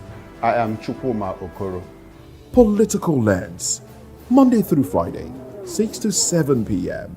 Join us. Everybody keep watching Voice of the People. All right? Love you all. Hello, sweetie. What's going on? My name is Kiki. Keep watching VOP TV. Thanks. Hey guys, what's going on? Olumide Oru, the Fresh Prince of Lagos here, and this is VOP TV, guys. Hello guys, I want you to please keep on watching VOP TV. Ladies and gentlemen, my name is Hafiz Oyetoro. Please keep watching VOP TV. Shout out to VOP TV. Very big shout out to the fans and lovers of VOP TV. My name is Tayo Faduro. I'm an actor that you are going to live to love. Keep watching. Cheers. Hi everyone, so shout out to VOP. Are you ready to lift him high? All around the world, it's time. Let the praise wave ride. It's Praise Wave Live. Oh yeah, the rhythm of grace we testify. Let's go. He turned our mourning into dancing, our silence into shouting. It's Praise Wave Live. Let the glory rise. We're riding the wave. Every moment, every tribe. Praise wave, lift him up. Praise wave, don't stop now. Praise wave, all day, all night. Once we're live, let the world. Behind every broken deck lies a broken promise. Education shapes the nations. But who is asking the right questions? Introducing Edu Dialogue, the show that goes beyond the surface, exposes the cracks, the corruption, and the silence in Nigeria's education system. Edu Dialogue, Saturdays, 3 p.m., only on VOP TV. We break the biggest stories, from missing funds to policy failures. We ask the tough questions and demand real answers. Edu Dialogue, this Saturday, 3 p.m. on Voice of the People Television. Ever wonder what inspires your favorite gospel artists? Explore and discover the rich heritage of continental gospel music and how this transformative journey has evolved and shaped cultures around the world. As we dig deep into archival treasures, feel the energy in our praise jam, Gospel Fusion on Voice of the People Television. Tune in this Sunday, 3 to 4 p.m. and be part of a transformative experience that uplifts and inspires. Join us as we explore the transformative power of gospel music and its ability to uplift spirits and unite hearts. Tune in this Sunday, 3 to 4 p.m. on Voice of the People Television. Gospel Fusion. Let's fuse our hearts in praise and joy.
Hey guys, what's up? How you all doing? They call me Ovisha Nelson One, your number one celebrity host, and you are watching Voice of the People Television, VOP. Stay tuned. Uyi Osarite is my name. I am a friend of the microphone, Voice of the People TV. That name is unique, and the brand is very sweet. I like the packaging, picture qualities, camera qualities, and then of course, the quality of human beings that I see sometimes on your channel. I talk and get paid, and I look forward to being in your studios. Oh yes, you are on to Voice of the People TV, live here in Benin City, the cradle of black civilization. What are you waiting for? Tune in, bro. VOP TV. Now, you have more than a voice. 2564 is coming up on Barney 9, right? The 2564 Atlantic Tower. What happens in the hush behind hangar doors? Who signs the papers that gamble with lives? Which truths were grounded before they even ever had wings? If you've ever buckled a seatbelt at 30,000 feet, if you've ever stared out of that tiny window and wondered who's really in control of the skies, it isn't just flight, it's power, it's politics, it's pressure sealed in steel. We're peeling back the clouds from runway risks to sky-high secrets. We're diving deep where most dare not to look. Aviation Scope, every Sunday at 7 p.m. only on Voice of the People TV. We don't just report, we reveal. We don't just ask, we uncover. Because when it comes to the skies, ignorance is turbulence. Aviation Scope, the sky isn't the limit, it's just the beginning. 3 years ago, we lit the spark. Today, we are blazing the trail for others to follow. VOP Media is 3 years of breaking boundaries. 3 years of being that bold voice that echoes the thoughts of the people. 3 years of telling stories that matter. We have experienced complete breakdown in democratic governance. We are not just a brand. We are a movement, giving voice to the voiceless. We go to bed empty hunger. To every viewer, every voice, and everyone that has made us who we are, we say thank you. VOP Media, 3 years and still counting. VOP TV. Now, you have more than a voice. Voice of the People telivishọn awụchiela o onye nụ ya ka ọrụ ibe ya. Ị chọrọ ịmata akụkọ ndị gbara n'akwụkwọ akụkọ dị iche iche n'ala anyị kwa ụbọchị? Ị chọrọ ịmata ka o si afịatụ na ndọrọndọrọ ọchịchị, agụmakwụkwọ, azụmahịa, ime njem, ọbụladị egwuregwu? Ngwa sonyere anyị n'oge ndị Igbo na Voice of the People Television.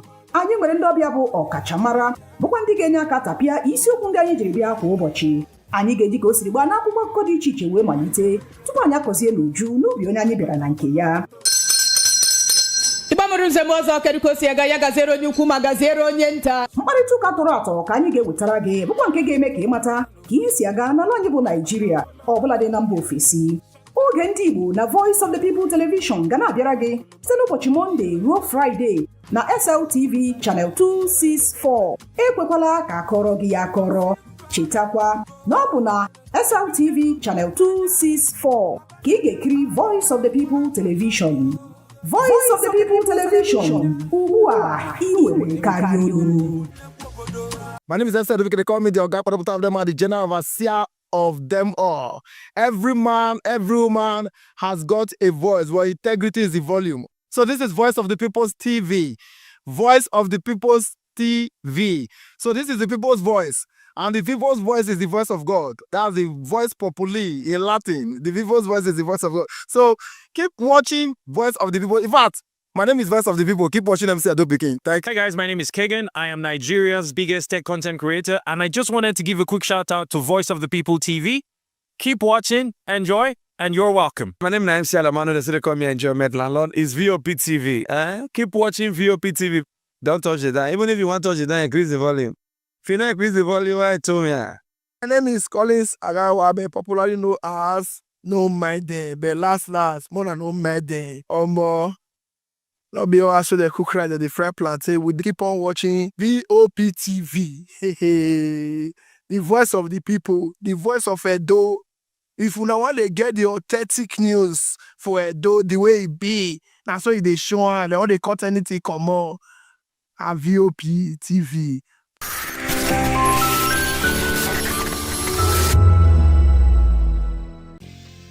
Air travel is one of the most exciting ways to journey across the world, but it also requires a little courtesy to make the skies friendlier for everyone. Now these are some essential flight etiquette. Boarding.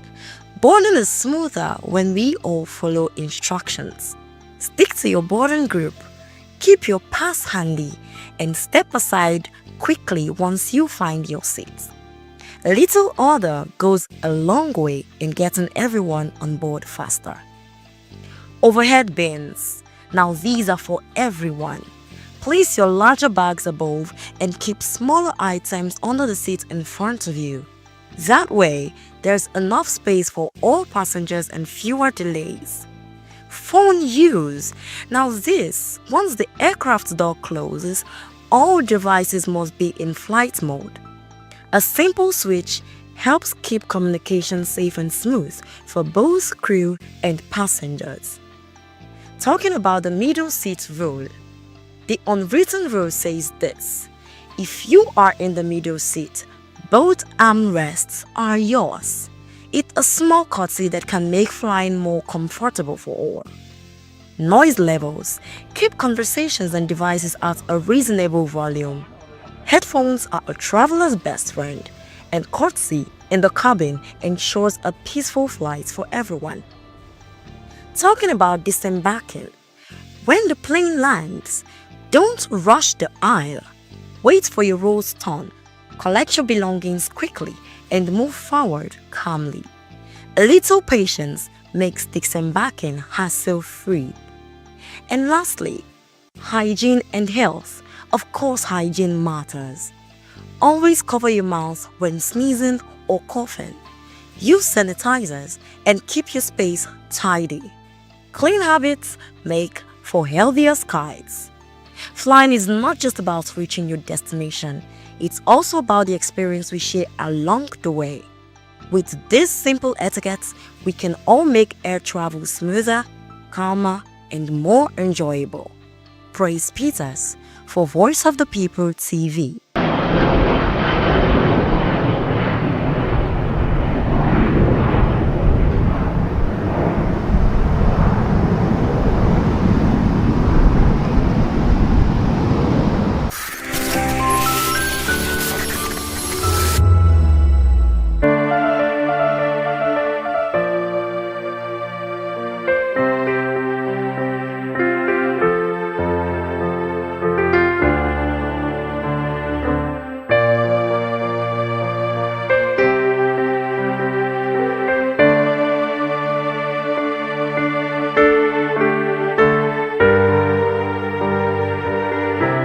Welcome to Aviation School. My name is Chukwuemeka Obioma, and today's edition of Aviation School focuses on a critical concern in Nigeria's aviation sector, the alleged failure of the Federal Airports Authority of Nigeria to insure airports across the country. Now, this issue, you will agree with me, has raised questions about safety, financial risks for airlines, and the overall growth of the sector. Now, to help us understand this subject matter clearly and to examine it, we have with us an aviation analyst in the person of Olumide Onwayo. Olumide Onwayo is the General Secretary of Aviation Roundtable Initiative. Mr. Olumide Onwayo, you're welcome. Thank you for having me. All right, quickly, we just want you to talk to us about the subject matter. And of course, you know, what we're talking about here is airport insurance and aviation safety in Nigeria. Now, how relevant do you think this is, you know, to managing the sector in this modern day and time? Well, for the airlines, insurance is compulsory because if your aircraft and the passengers are not insured, you will never be certified to fly for the airline. So that's why the airlines must insure as part of the regulatory requirement to carry commercial passengers. That flight must be insured so that compensations can be paid when it matters. When I'm talking about maybe when there's a crash, very serious incident or accident, okay, where compensations are needed, then the insurance is activated. So for the airlines, it's mandatory.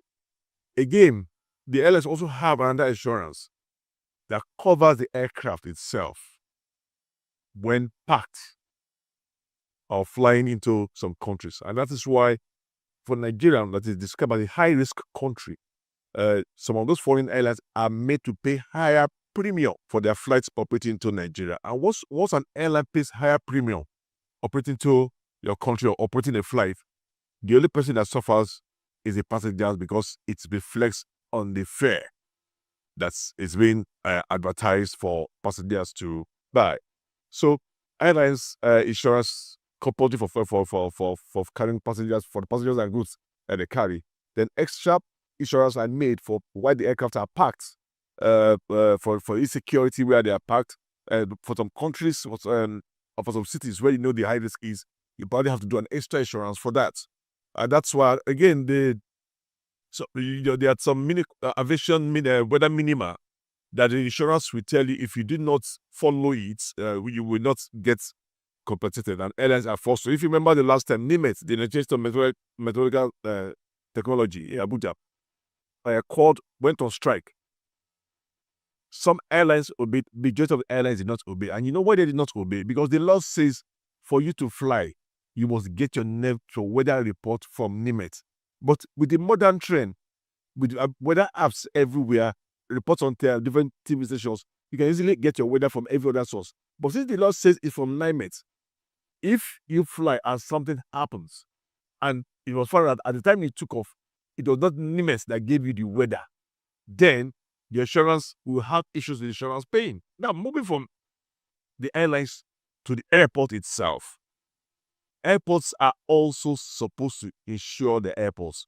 Because when you insure your airports, you reduce the premium that the airlines pay for their own insurance. Because airlines that operate to airports that do not have insurance have the tendency of having their premium higher than to airports that are insured. On that basis, that we also encourage that the Federal Airport Authority and airports in Nigeria should get their airports insured. In the past, it was in the Governing Act of Fund that the airports should be insured. Surreptitiously, it was removed from the new act. So, who would you attribute that to? The new act was made by the immediate past minister, Heidi Seneca. Okay. Yeah, that was when the new act was propagated by the assembly.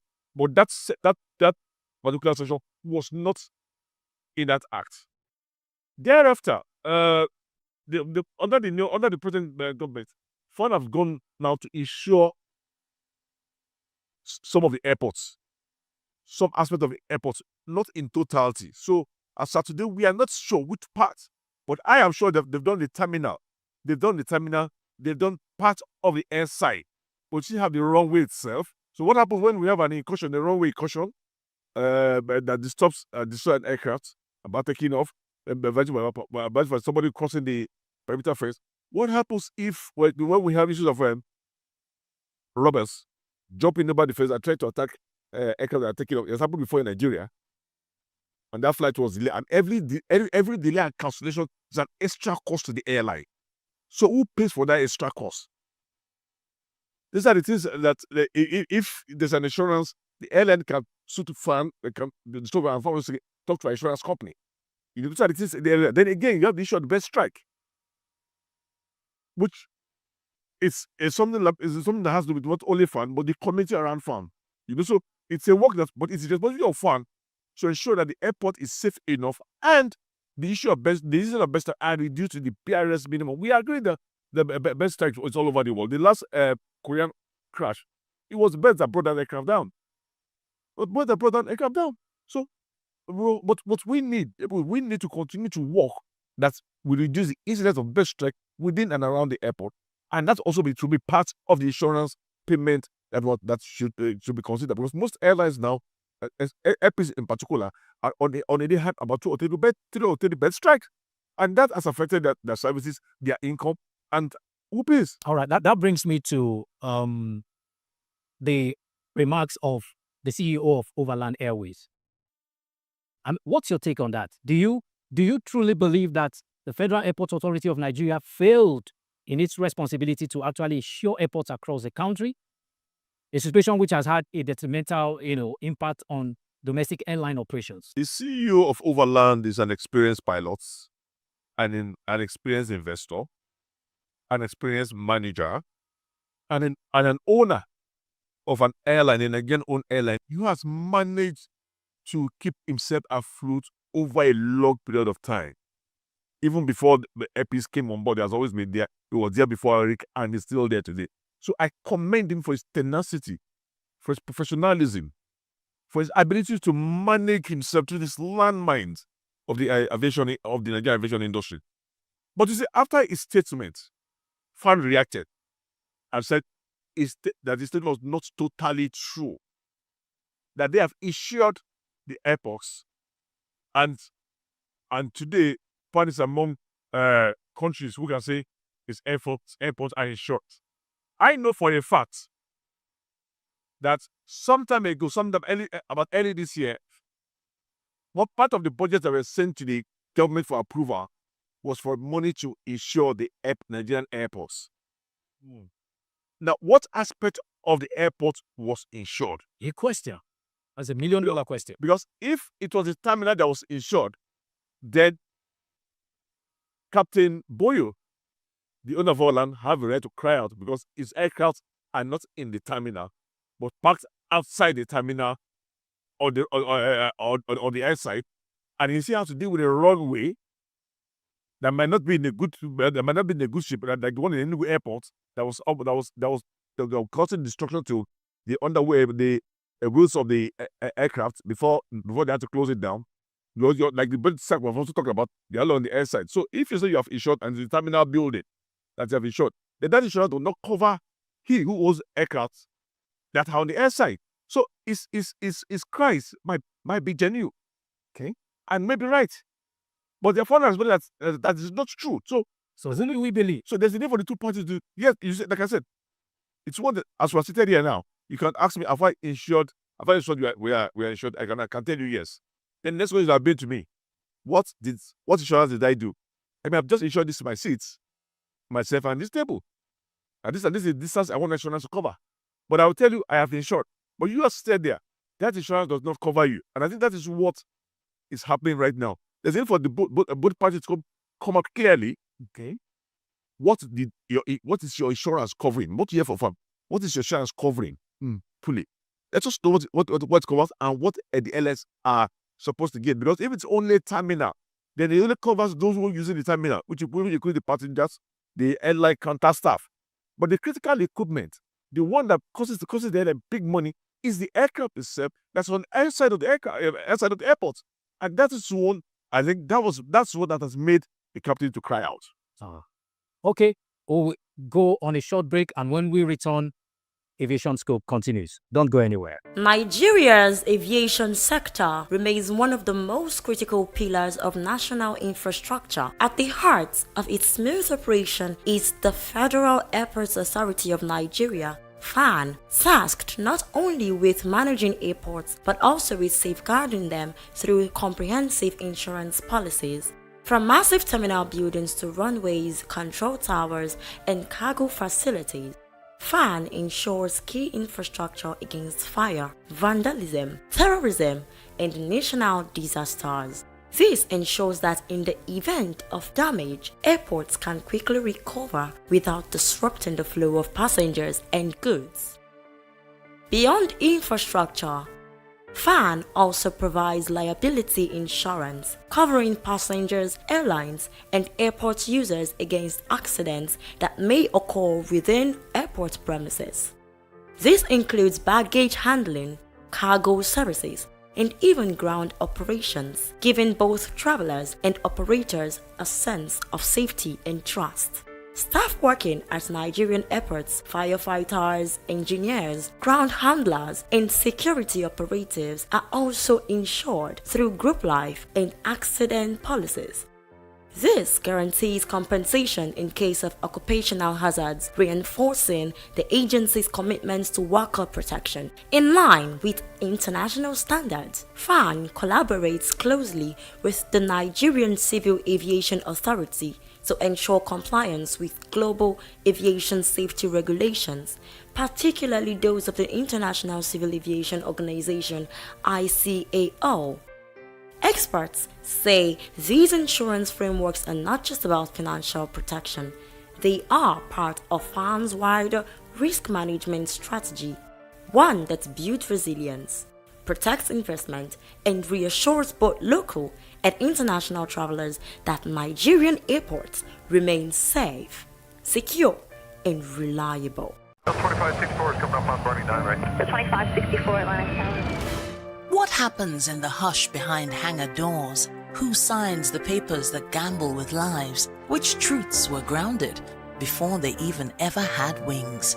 If you've ever buckled a seatbelt at 30,000 feet, if you've ever stared out of that tiny window and wondered who's really in control of the skies, it isn't just flight, it's power, it's politics, it's pressure sealed in steel. We're peeling back the clouds from runway risks to sky-high secrets. We're diving deep where most dare not to look. Aviation Scope, every Sunday at 7 p.m. only on Voice of the People TV. We don't just report, we reveal. We don't just ask, we uncover. Because when it comes to the skies, ignorance is turbulence. Aviation Scope, the sky isn't the limit, it's just the beginning. Welcome back, viewers. It's still your darling station, Vop TV, and your darling program, Aviation Scope. And I'm Chukwuemeka Obioma.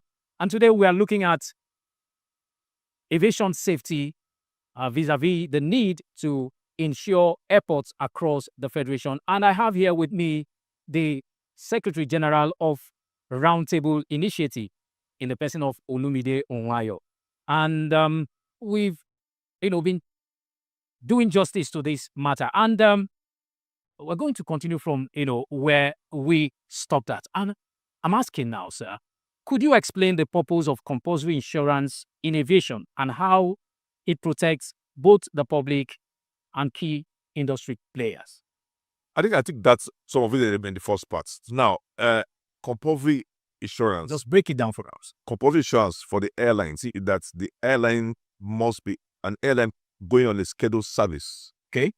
Must insure its passenger aircraft. Once you're conducting a commercial service that involves the public, you must insure your passengers and cargo. Everything, all the freight, everything that comes on board must be insured.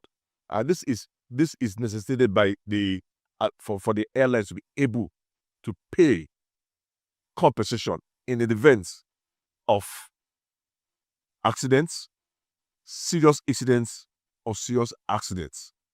Also, airlines are to ensure the crew and other members. More oftentimes, these are left for the airline to address. But the one that the regulator want to see is the insurance of the aircraft that is carrying both passengers and luggages, both for schedule and unscheduled flight. Unscheduled flight means flight that obeys charter at a reward. Yeah, but for the private owned aircraft, yeah, it's left for you whether you want to insure yourself or not, even like a military. But for any scheduled one, anyone that is carrying higher for reward must insure the aircraft and ensure that at any time all those pieces, those scenarios I alerted earlier on comes up, insurance must be paid. In some other countries, they insist on having the insurance at the airports. They insist on insurance of navigational and other safety equipments. They insist on insurance of safety critical officers. It depends on the country. But the one that is general to every country, that is not negotiable, is that of that aircraft that's operating the flight, or that to ensure that the passengers and luggages and any other freight on board are compensated in an incident of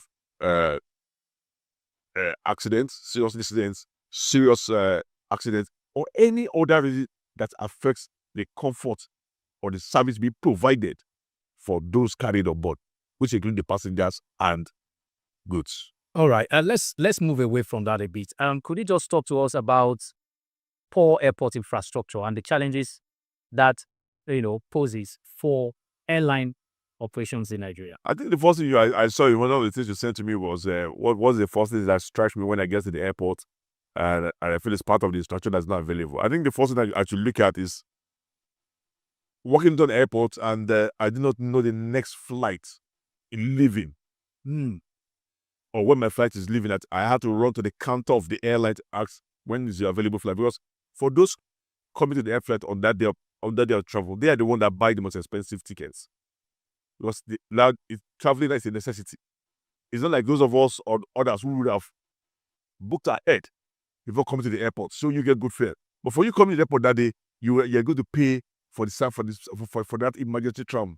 But you see, what you expect as you're entering the terminal, you're going straight to the board, to that flight information display board, to see flights that are leaving in the next 10, 15, 20, 30 minutes. And begin to look at which one is going to your destination, which one is not going to your destination. And if you don't see the one that's going to your destination, you now walk straight to the airline counter. It's okay, can I get on this flight? And they say, oh, the flight is filled up. What you then do is go back to the board and say, okay, what is the next flight available and which airline? But this facility is not available at the airport because we don't have any flight display system. Yes, MM2 has something like that. But for others, it's other airports don't have it. So you cannot really come to the airport and know the next flight going, or even your flight, until when you have to walk all the way to the airport. Again, I also feel there's a need to put more technology in the services provided at the airports and terminals, rather than have too many people lodging around the airports, they're pretending to be working for one airline or working for one organization. I think there are too many officials at the airport that does not meet the modern trend of an airport. So I think that's another area we need to address. Again, critical infrastructure. People have complained about the baggage carousel, the timing it takes to get to passengers, and at times some of the carousel are dirty. Some even have holes that damage the luggages. These are the things I need them to look at. I also want us to look at especially during the rush hour. That's long queue to pass through the X-ray machines. I think there's a need to have more than one.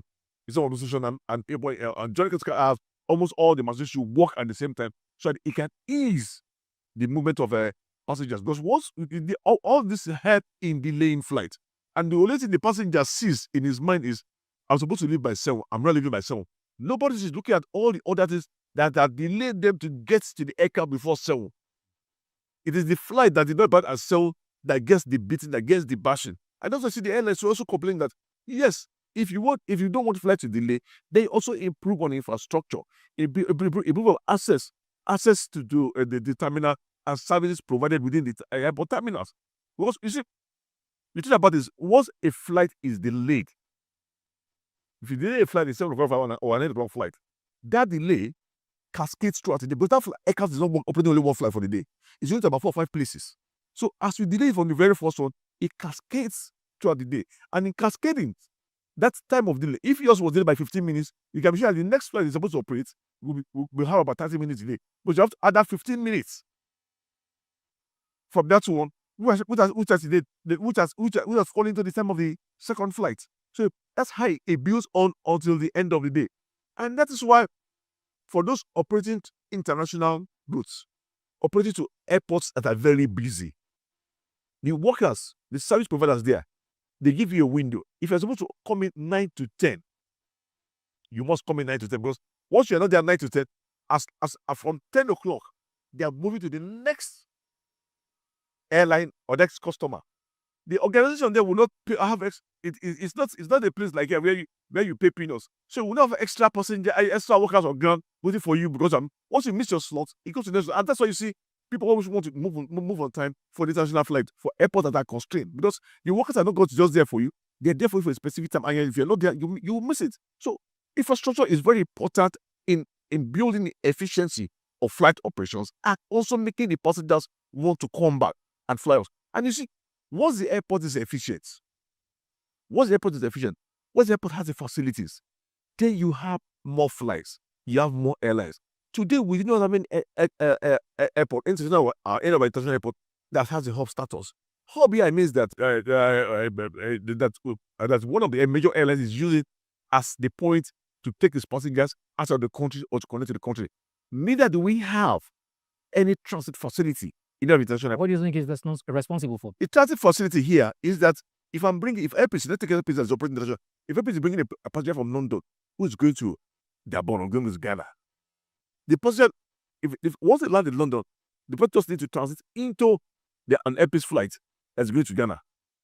It was a transit facility. But because of this lack of transit facility, the passenger had to take his bag and come out from that flight before go back again to check in, going through the immigration and other facilities to board the Ghana flight. That has made it difficult for Airpeace or any other Nigerian to carry passengers going beyond Lagos, and that facility is necessary. You ask that what has made it. I am surprised myself that after so many years, after so much money we have spent, up to this period, we do not have a transit facility at the end of international airports. Togo here has it. Ghana here has it. Our neighbors here have it. Why not Nigeria? Why not in Nigeria? Well, I would also want to draw your attention to, we talked about bed strike, yes, time, and that brings me to the thought of inadequate wildlife control and runway deterioration, because there have been so much complaints about that. Now, I want to ask, what do you think FAN and other stakeholders, including the other regulators within the industry, can do to actually address these challenges? Look, like I said before, bed strike is a scenario that is still occurring world over. A South Korean airline last year had an accident, was brought down by swamp of beds right there in South Korea. South Korea is much more developed than Nigeria, has better facilities than Nigeria. What we can only do is to continue to encourage, to continue to push that the incidence of bed strike should be reduced to the barest minimum. Once you have communities, environments around the airport, it becomes a challenge. When you have airports that are close to the cities, it becomes a challenge because you cannot control what they put in the houses, the trashes they put around there that can bring birds to their area. What you can control is what is within the environment, and all you can do is continue to enlighten your neighbors and the community on the need to take away trash and things that attract birds. And I think the process should continue. The process of whatever equipment is needed to reduce the barriers, and all the training needed, which I know the fund is doing presently and should continue to do and increase on, should continue. It should not be restricted to only Lagos, Abuja, and international airport. Because passengers fly from every other airport in Nigeria, and every life matters. So I think the best strike training, avoidance, reduction should go around all the airports in Nigeria and should be a continuous process till we can reduce the barriers minimum. Again, the airlines should not relent. I think they should continue to push, continue to shout, and make everything possible that the government should face it. But it's the responsibility of the airport or operator, which includes FAN and any other airport, state-owned airports. Now that both of airports are now owned by states, there is also their responsibility to ensure that the bets are not found along with these airports. All right. Okay. That's where we'll leave it on today's edition of Aviation Scope. Join us next time on same station when we'll bring you engaging conversation on the same program of yours.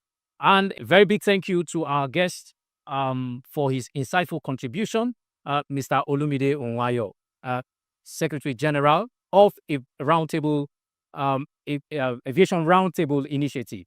You know, it's all about aviation and aviation. So you would pardon me if I put aviation before the institution which he represents. Mr. Olumide Onwayo, it's been a pleasure having you here. Thank you for your insightful contribution once again. It wasn't a mistake on your part. Aviation is part of the name, Aviation Safety Roundtable Initiative. Okay. ART. All right. And you have heard it. And my name is Chukwuemeka Obioma. Join us, like I said, same time next week for the same program that you love and you wouldn't want to miss. Till then, it's goodbye.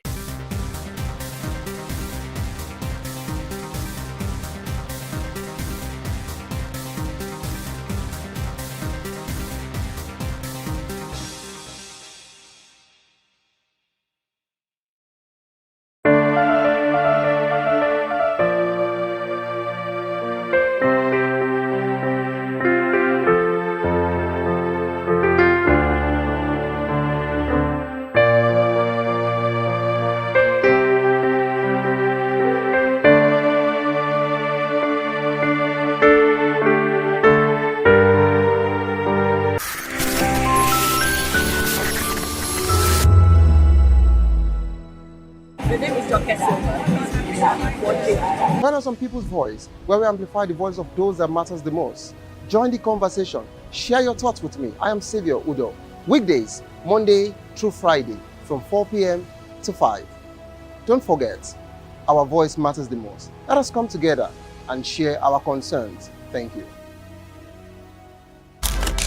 In a world where power shifts with every headline, In a nation full of questions. in a world filled with noise, the truth needs a voice. The policies that shapes our world and the economy that determines our future. Every hour, every day, the grapevine keeps buzzing. And together, we are committed to telling the stories that shape our world because your voice is our focus. Don't forget, our voice matters the most. Let us come together and share our concerns.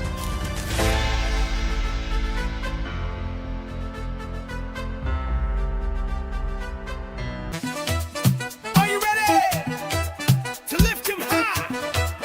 All around the world, it's time. Let the praise wave ride.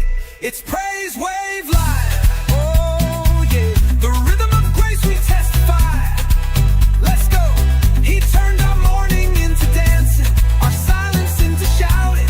It's Praise Wave Live. Let the glory rise. We're riding the wave. Every moment, every tribe. Praise wave, lift him up. Praise wave, don't stop now. Praise wave, all day, all night. Once we live. Hey everyone, this is Desmond Elliott hanging out at Go Gateway of Africa. I'm saying, keep watching, don't change the dial. This is Vop Tv. Fatima. Join us on People's Voice, where we amplify the voice of those that matters the most. Join the conversation. Share your thoughts with me. I am Savior Udo. Weekdays, Monday through Friday, from 4 p.m. to 5.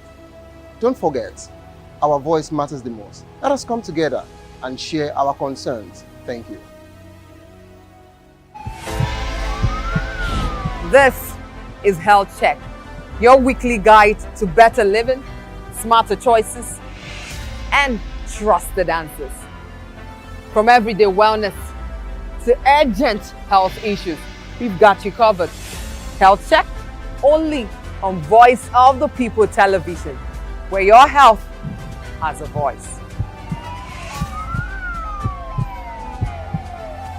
The name is Dr. Silva. Nigeria is a home to over 500 languages, countless dialects, and one of the most vibrant street cultures in the world. Out of this cultural melting pot comes something truly unique, the Niger slang. It's more than just words, it's attitude, it's rhythm, it's a way of life.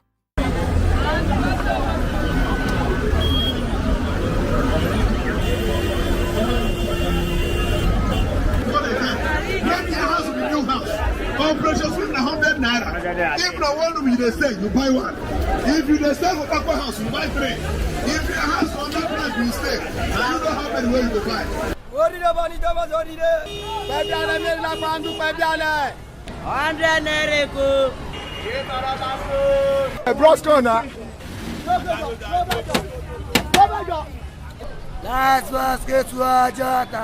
Niger slangs had evolved over generations, shaped by pidgin English, music, pop culture, and street life.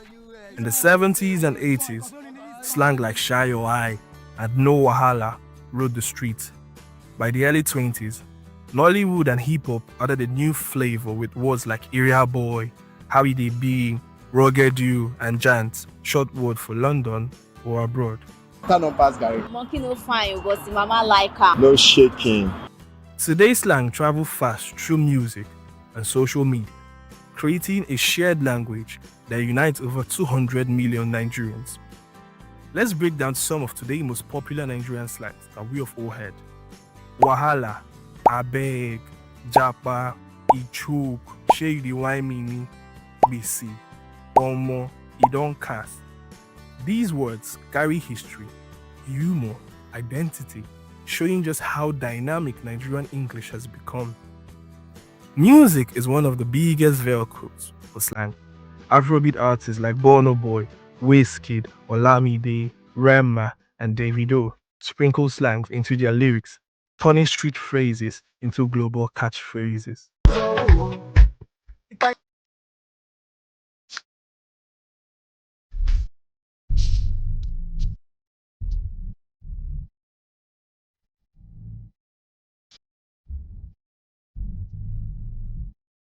Yo, guys, last, now everybody go to breakfast.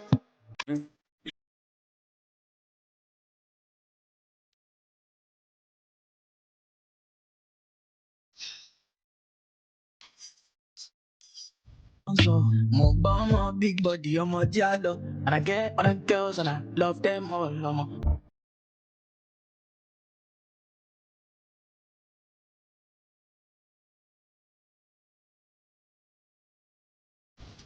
Play a key role immortalizing expression.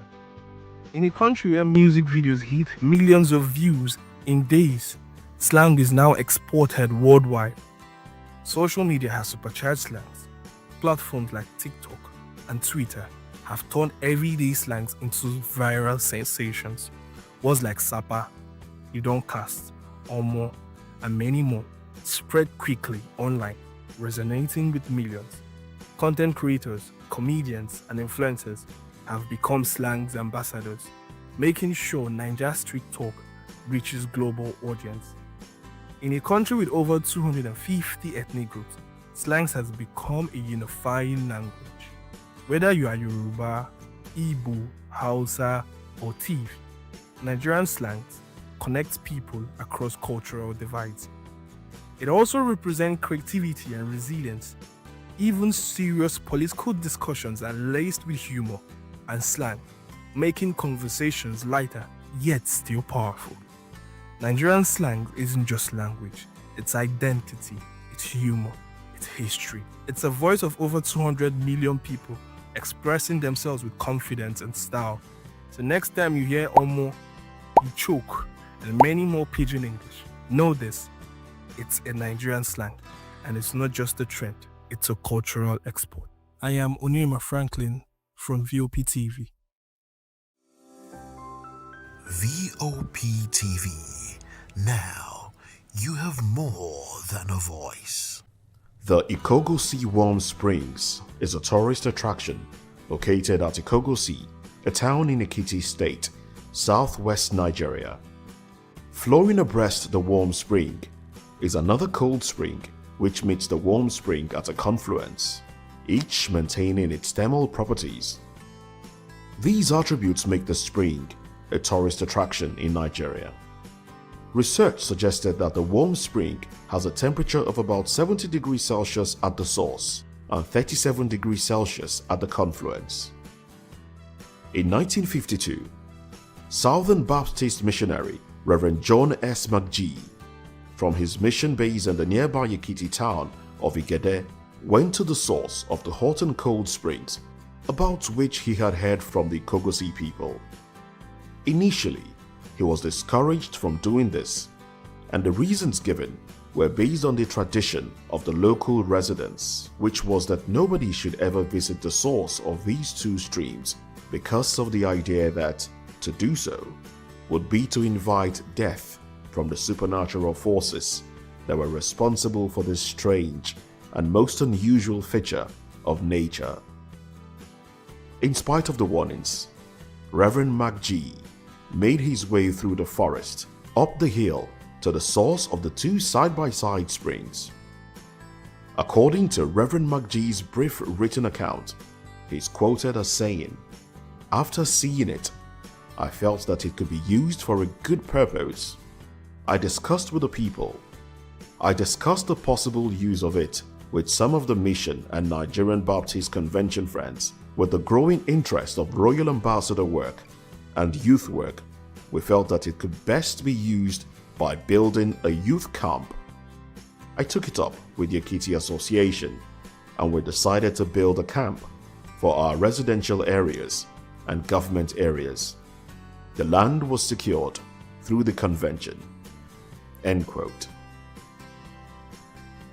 Having had the water from both springs tested to ensure its purity, Reverend McGee, with support from the Ekiti Baptist Association of Churches and the Nigerian Baptist Convention, who secured 28 acres of land, which was the original camp, began planning for the building of the camp.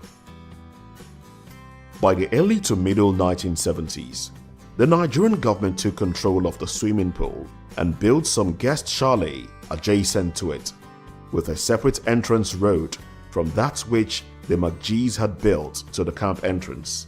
From that time forward, there was also the hope and intention of developing that area for tourist purposes.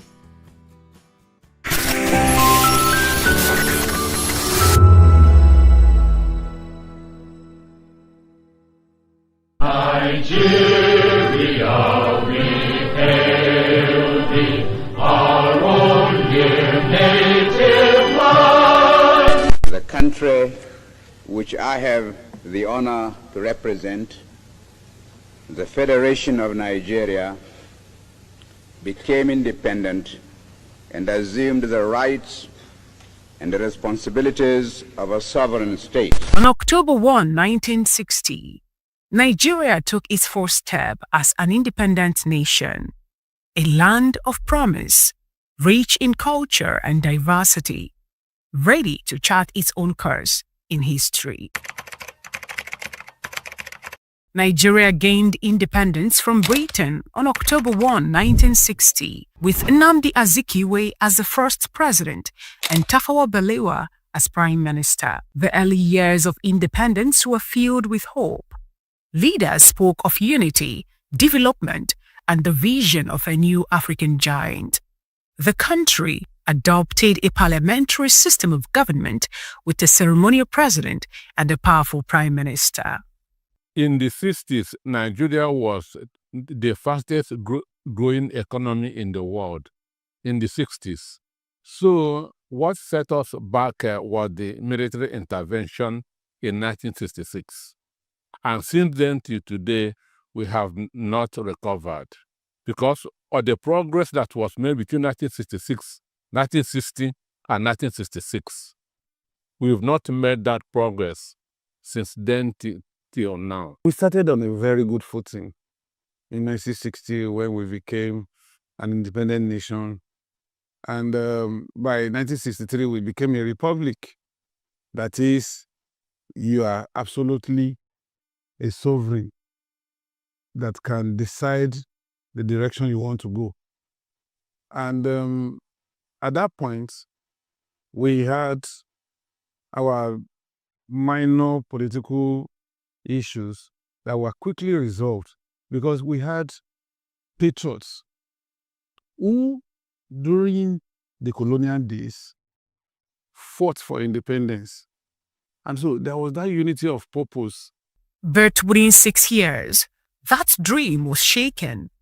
Coups, counter-coups, and the Civil War of 1967 to 1970 left scars that still shape Nigeria's politics today. A military coup on 15 January 1966, led by Major Chukwuma Kaduna Nzogo, overthrew the civilian government. Major General Johnson Agui Ironsi later came to power as the most senior officer at the time and restored order to the chaotic situation resulting from the power vacuum of that military coup of 1966. Ironsi's assassination in July 1966 paved the way for General Yakubu Gowon to take power.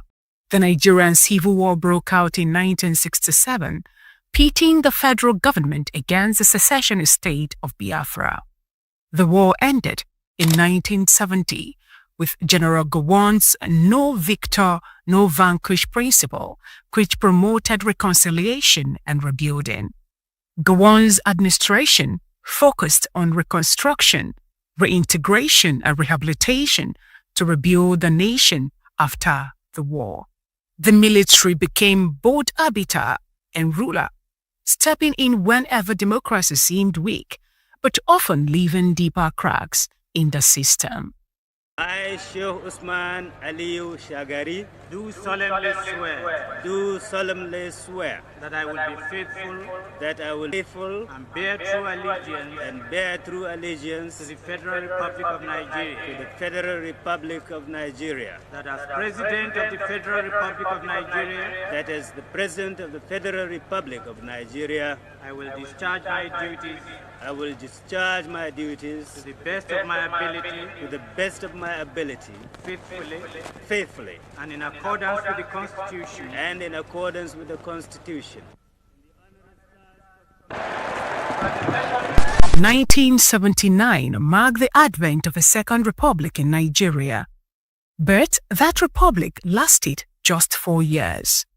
Shehu Shagari won the presidential election in 1979, marking the beginning of the Second Republic.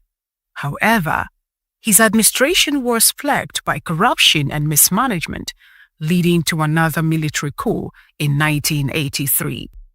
Then Major General Muhammadu Buhari took power in 1983, but was overthrown on August 27, 1985, by his Chief of Army Staff, then Major General Ibrahim Badamasi Babangida, in what is widely known as the Palace Coup of 1985. And in 1993, when Nigerians voted in their freest election, the result was annulled, pulling the country into anger and despair. Babangida attempted to transition to civilian rule but annulled the June 12, 1993 presidential election, which was widely regarded as the freest and fairest of all elections in Nigerian history. June 12 remains a symbol of Nigerians' determination to choose their leaders. It was democracy denied, but it sowed the seeds of future struggle. You see, a lot of things had been said. Some half truths, some outright lies about the annulment of the June 12 election. But the fact still remains that that election that would have put Nigeria on a pedestal of growth and development, that trajectory was lost to that annulment. and we're still reeling from the pain up till now. General Sani Abacha took power in 1993 and ruled with an iron fist, imprisoning MKO Abiola, the presumed winner of the June 12 election, who later died in detention. Abacha's administration was marked by human rights abuses and economic mismanagement. After Abacha's death in 1998, General Abdusalami Abubakar took power and initiated a transition to democratic rule, paving the way for the Fourth Republic. In 1999, Nigeria turned a new page. Civilian rule returned, and since then, democracy has endured through transitions of power, contested elections, and reforms. Olusegun Obasanjo was elected president in 1999. People of Nigeria have made their choice. I am humbled by the fact that I, Olusegun Obasanjo, am that choice. And served 2 terms, focusing on economic reforms and democratization. After an unsuccessful bid for a 3rd term, Obasanjo would go on to organize a successful transition of power to another democratically elected government via the 2007 presidential election. Umaru Musa Yar'Adua won the 2007 presidential election on the platform of the People's Democratic Party, despite rumors, which later proved true, that he was terminally ill. He remained in office until 2010. In 2010, Nigeria faced a constitutional crisis following the prolonged illness and eventual death of President Umaru Musa Yar'Adua. Yar'Adua's absence created a power vacuum and has failed to transmit a letter to the National Assembly to authorize Vice President Jonathan to act as president. The National Assembly invoked the doctrine of necessity, a constitutional provision that allowed the National Assembly to empower Jonathan to act as president and prevent further instability. Senate President David Mark and former Chief Justice of Nigeria, Justice Alpha Bolgore, were instrumental in applying the doctrine of necessity to enable Jonathan's ascension as the president, and Jonathan assumed the role of acting president on February 9, 2010, and later became the substantive president after Yar'Adua's death on May 5th, 2010. It's enshrined in the Constitution that in the event of incapacitation or death of a governor or a president, the vice, because they run a joint ticket, the vice or the deputy will come in. And so it was a kind of a game of brigandage that happened. And that incident also laid the foundation for the polarization of this country along ethnic and religious lines. That's the doctrine of necessity was due to the Constitution, understand? But it has to be invented so that that's a number one seat. So it now supersedes transition of power. So that doctrine of necessity transferred power to him. But Jonathan was afraid of going to sit on Yar'Adua's seat until Babangida told him, if you go for the next FEC meeting, go and sit on that seat. So, because he doesn't want to give impression that he's ambitious, because the worst position that to serve anywhere is that of the vice or the deputy. You are always being watched. It was an era many describe as the watershed in Nigeria's politics. The doctrine of necessity is a principle that allows for action that might otherwise be unconstitutional in order to maintain stability and order in times of crisis. After his assumption of office as substantive president through the doctrine of necessity, Jonathan's administration focused on rebuilding the economy and promoting democratic reforms. Presidential elections were held in Nigeria on 16th of April 2011, postponed from 9th April 2011. The election followed controversy as to whether a Northerner or Southerner should be allowed to become president, given the tradition of rotating the top office between the North and the South after the death of Umaru Musa Yar'Adua, a Northerner, when Goodluck Jonathan, another Southerner, assumed the interim presidency. Jonathan was elected president on the platform of the People's Democratic Party, PDP, in the 2011 presidential election, defeating Muhammadu Buhari of the Congress for Progressive Change, CPC. Immediately after the election, widespread violence erupted in the northern part of the country. Goodluck E. Jonathan of PDP, having certified the requirements of the law and scored the highest number of votes, is hereby declared the winner and is returned elected. Jonathan was declared the winner on 19th of April, 2011. International observers declared the election to be orderly, free and fair in the entire southern part of the country. Jonathan's administration was marked by controversy and instability. Jonathan lost to Muhammadu Buhari, who had contested on the platform of the APC at the 2015 election. Jonathan's defeat at the 2015 election marked the first time an incumbent would lose to an opposition in Nigeria's democratic history. For many, it proved that Nigeria's democracy could deliver peaceful change today. It was the betrayal of agreement that Jonathan had with Obasanjo that mostly led for the power shift, because the agreement was that Jonathan would run for just one term, and in 2015 would be handing over to another candidate. So, but Jonathan decided to run in 2015, and the North was mad about it. So that's why even his own party, the national chairman of his own party, even betrayed him. When they formed the new PDP, left PDP because Jonathan breached the agreement that they reached. Empires don't last forever. There was a time Roman Empire. There was a time it was British Empire, and somehow they crumbled. When PDP came and said, we are going to spend 60 years before any party comes on board, I look at it and I laughed, because I am a student of history. I knew that it wasn't going to happen in a dynamic and heterogeneous country like Nigeria. You don't have that long stay in power. Particularly, there are no political parties in Nigeria. You only have platforms.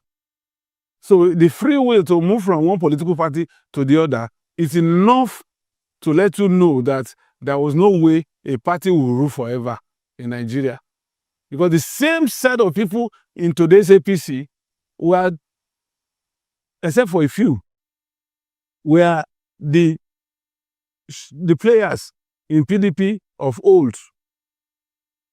So there was no way it could have survived till now. Because everything is centered around greed, selfish interest, enlightened selfish interest. And when you have that, the platform cannot sustain too many people at the same time. There will always be shifts, And so I was not surprised that PDP spent 16 years and they had to go. It's the same thing that will happen to APC, if not now, but at a later date. Despite economic struggles, insecurity and social tension, a new generation is pushing for accountability, equity, and progress. Muhammadu Buhari's victory at the 2015 presidential election marked a significant transfer of power. His administration focused on fighting insurgency and corruption, but some say he reneged on his campaign promises. I'm not somebody that would join the mob. And I made it clear. I was in the newsroom in The Guardian at that time. They called me Mr. PDP. I told them this is not an alternative. There was no way Buhari could have been an alternative to Jonathan. One of the worst in the country. Why do you say so? Because he inherited the economy when it was suffering from malaria. And now handed it over to Tinubu when it was suffering from stage 4 cancer.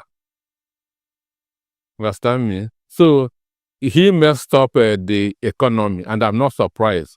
He had F9 in mathematics, and you cannot rule when you don't know mathematics. Bola Ahmed Tinubu was elected president in 2023, promising to build on the progress made by previous administrations. His government has implemented policies such as the removal of the fuel subsidy. So far, Nigerians say that current administration is still far from righting the wrongs of the past leadership. It is not Uhuru for this administration. It's not Uhuru. I won't want to clap now. It is too premature for me to clap for Tinubu. But yeah, he's taking some steps. If those steps are followed through, we are likely to see some gains. But there's a connect between governance and the people. And this is where my fear stems from. But if he follows through, like the reforms, like the monetary policy and all that, if he follows through this, maybe we could find a point, a convenient point where we say, yes, he has done better than the previous administration. I have sympathy for him, understand? Because Buhari messed up the economy. He inherited an economy as the suffering from stage 4 cancer. Understand? I mean, Tinubu. But when Buhari was running the economy down, Tinubu was aware of it. But he did not stop him. He was the national leader of the party. But he wanted to look good to Buhari so that Buhari will hand over to him. You cannot begin to criticize the Buhari and expect that Buhari will hand over to you at the end of the day. So for me, Tinubu inherited a badly run economy. When Buhari was there, he experimented for 8 years. And this new admission of Tinubu is still the same thing. I've not seen anything tangible from them. From independence to coups, from annulled elections to democratic victories, Nigeria's political journey is a story of resilience. As the nation looks to the future, its greatest strength lies not in its leaders, but in the determination of its people. I think as a citizen of Nigeria, we have to be patriotic in our country, believing that one day things is going to be better. It only takes time. Good things takes time. So we should be, patriotic and believe in our country. That is how other nations, great nations, does. We have to be patriotic about our country first. Then every other thing can come in. For the leaders as well, I believe that they can do better. They're already doing what they can. So I believe that they should lead us well. Nigeria's democracy is still a work in progress, but it is alive and it is moving forward. Nigeria, we hail.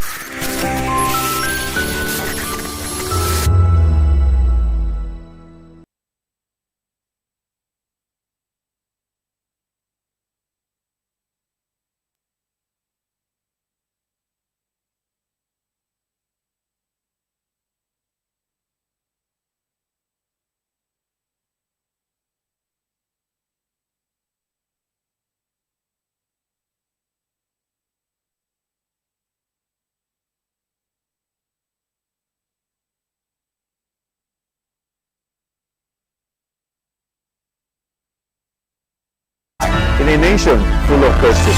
In a world filled with noise, the truth leads the voice. The policies that shapes our world and the economy that determines our future. Every hour, every day, the grapevine keeps buzzing. And together, we are committed to telling the stories that shape our world, because your voice is our focus. Don't forget, our voice matters the most. Let us come together and share our concerns.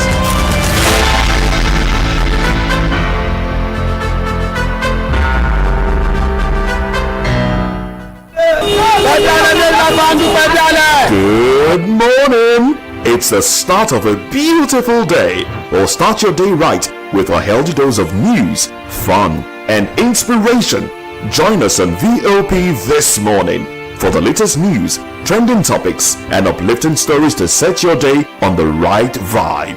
From news and current events to lifestyle and entertainment, you are covered. VOP This Morning, 8 a.m. Monday through Friday.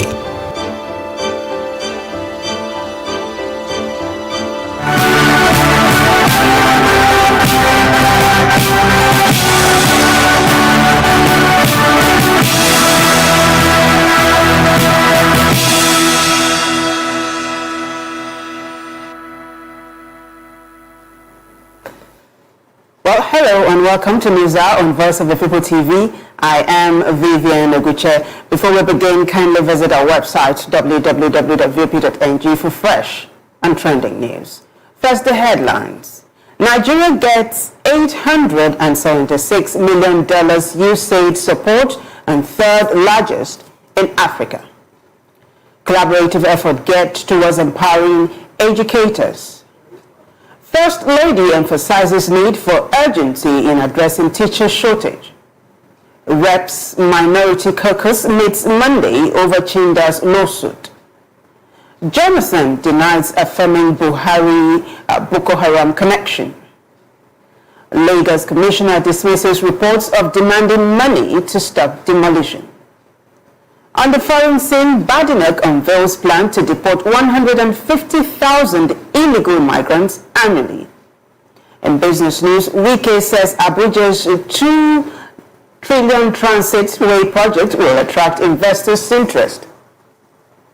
While in sports news, Harlem goal ends Guardiola 250th Premier League victory. And in entertainment news, Bright Chimezie says no more opportunities abroad, urges Africans to develop continent.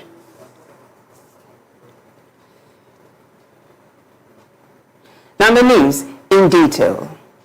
Nigeria has emerged as the third largest African recipient of development assistance from the United States Agency for International Development, receiving a total of $876 million in 2024.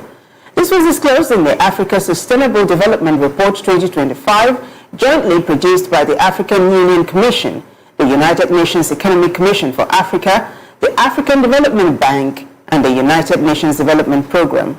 According to the report, the Democratic Republic of Congo tops the list with $1.3 billion, followed by Ethiopia with $1.25 billion. Nigeria ranks third ahead of South Sudan, which received $830 million, Kenya with $824 million, Mozambique with $756 million, and Sudan with $694 million.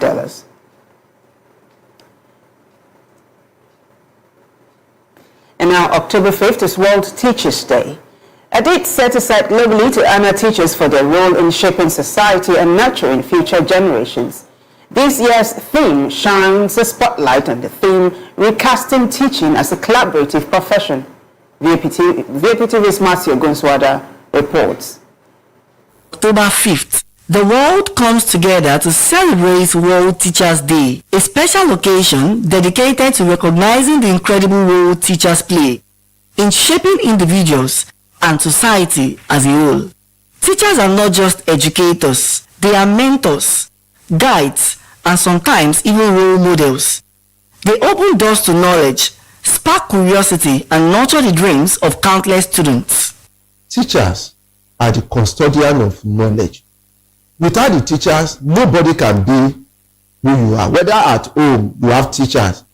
In the society, everywhere, you see teachers. So, teachers are paramount in the development of a society. For a society to develop, it is the teachers. Because whatever you teach is what your student will make use of. If you teach them wrong, if you have teachers who collect money and help to falsify results, that's what the student will do.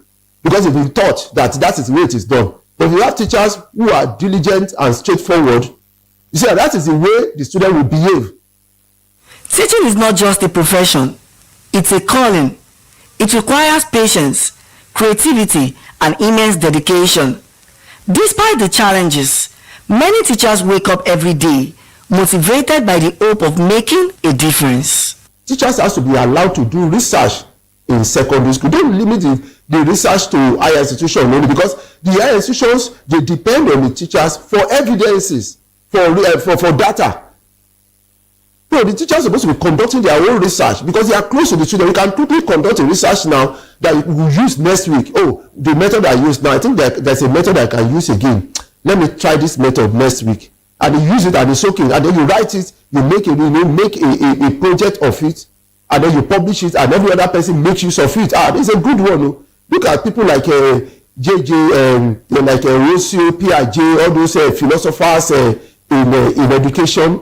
You see, many of them are in classrooms, and they create all these methods that we are using. So why can't the teachers in schools in Nigeria be allowed to carry out researches? They should be funded in these researches, and then they are poorly paid. They are poorly paid. Teachers do a lot of things. Before you write, you do this, you carry, you mark, you set the exam, you teach, you mark assignments, you do a project, the student present. They are overloaded, so they need to be well, paid.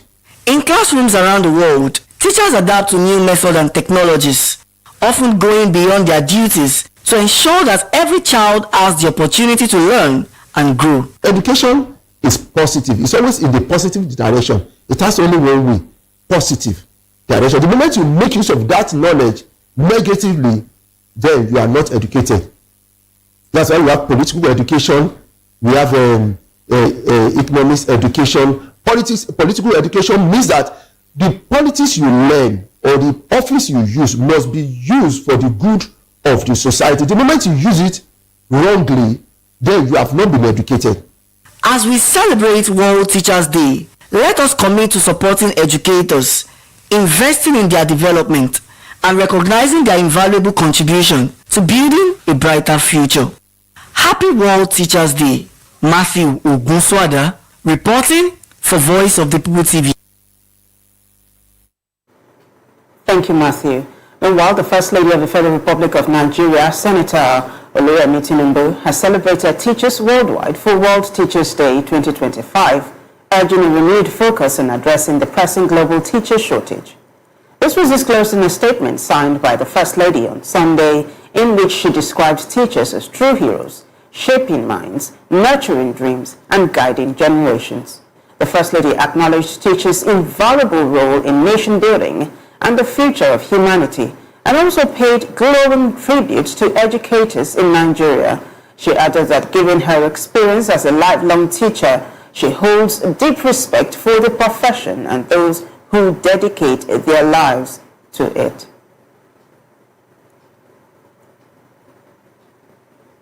Turning to other stories now, the House of Representatives Minority Caucus will meet in Abuja on Monday to deliberate on the lawsuit filed by its leader, Kingsley Chinda, to stop the alleged plot to kick him out of office. A notice of meeting issued on Sunday and co-signed by Agbedi Frederick, leader of the People's Democratic Party Caucus, Alpha Mugene of Labour Party, Mukhtar Umar Zakari of New Nigeria People's Party, and Peter Uzokwe of the Young People's Party, listed the agenda of the event to include response to the lawsuit instituted by House Minority Leader Kingsley Chinda against all minority parties and any other business. Recall that Chinda last week in a writ of summons filed before the Federal High Court in Abuja stated that there were ongoing moves to remove him as minority leader of the House because of his close relationship with the Federal Capital Territory Minister Nyesom Wike. The Rivers lawmaker argued that if allowed, his removal would amount to unconstitutionality and a violation of his fundamental right to freedom of association, and on that note prayed the court to restrain the defendants from proceeding with their alleged plans. And now the founder of Citadel Global Community Church, Dr. Tunde Bakare, has disclosed that he is under pressure from political stakeholders to join the African Democratic Congress. Bakare, who spoke on Saturday at the maiden edition of the Citadel School of Governance Dialogue Series, which focused on Nigeria's 65th independence anniversary, however, ruled out the possibility of joining the party. According to him, several political figures, including a former governor and minister from the Southwest, had urged him to align with the ADC. And to a story we've been following, former President Goodluck Jonathan has dismissed reports suggesting he accused the late President Muhammadu Buhari of having ties with Boko Haram, insisting his comments were wrongly portrayed. In a statement by his media aide, Ikechukwu Eze, Jonathan clarified that he never alleged, hinted, or implied that Buhari supported or was connected to the terrorist group. The clarification follows reactions to Jonathan's remarks at a book launch, during which he recalled that Boko Haram once named Buhari among individuals that wanted to represent them in peace talks with the government. Well, let's take you to Ogun State now, where the Traffic Compliance and Enforcement Agency has apologized to the Dangote Group for erroneously attributing the truck involved in the accident that occurred along the Lapoka axis of the Papalan to Lari Road on Friday to the organization. The spokesperson, Babatunde, disclosed this in a statement released on Sunday. You may recall that reports on Saturday stated that the accident claimed 5 lives after the truck rammed into a tricycle. He noted that the truck suffered brake failure before it rammed into the tricycle. Clarifying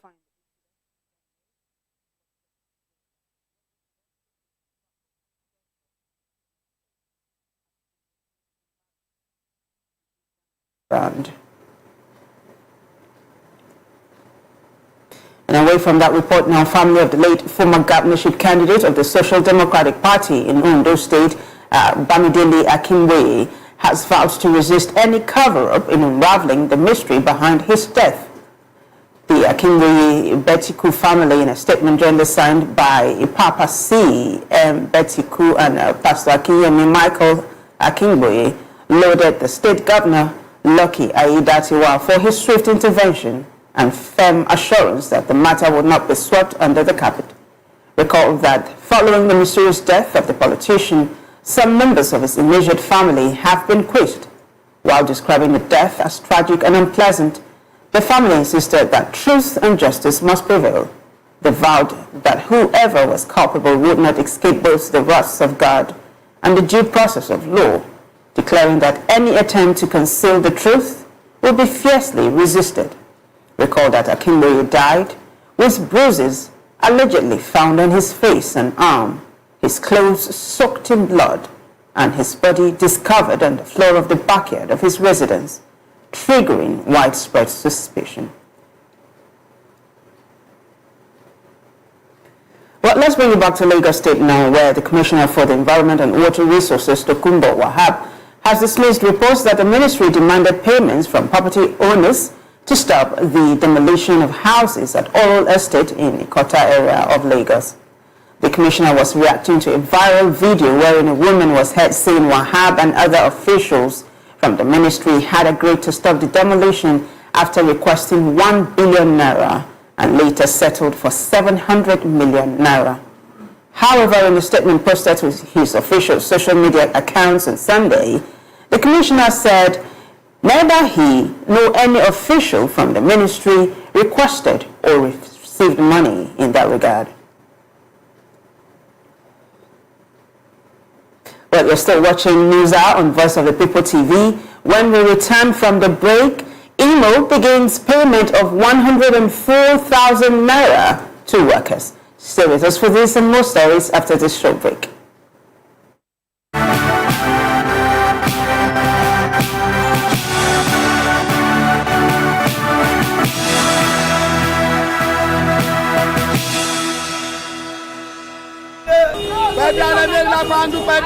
Good morning. It's the start of a beautiful day. Well, start your day right with a healthy dose of news, fun, and inspiration. Join us on VOP this morning for the latest news, trending topics, and uplifting stories to set your day on the right vibe. From news and current events to lifestyle and entertainment, you are covered. VOP This Morning, 8 a.m., Monday through Friday.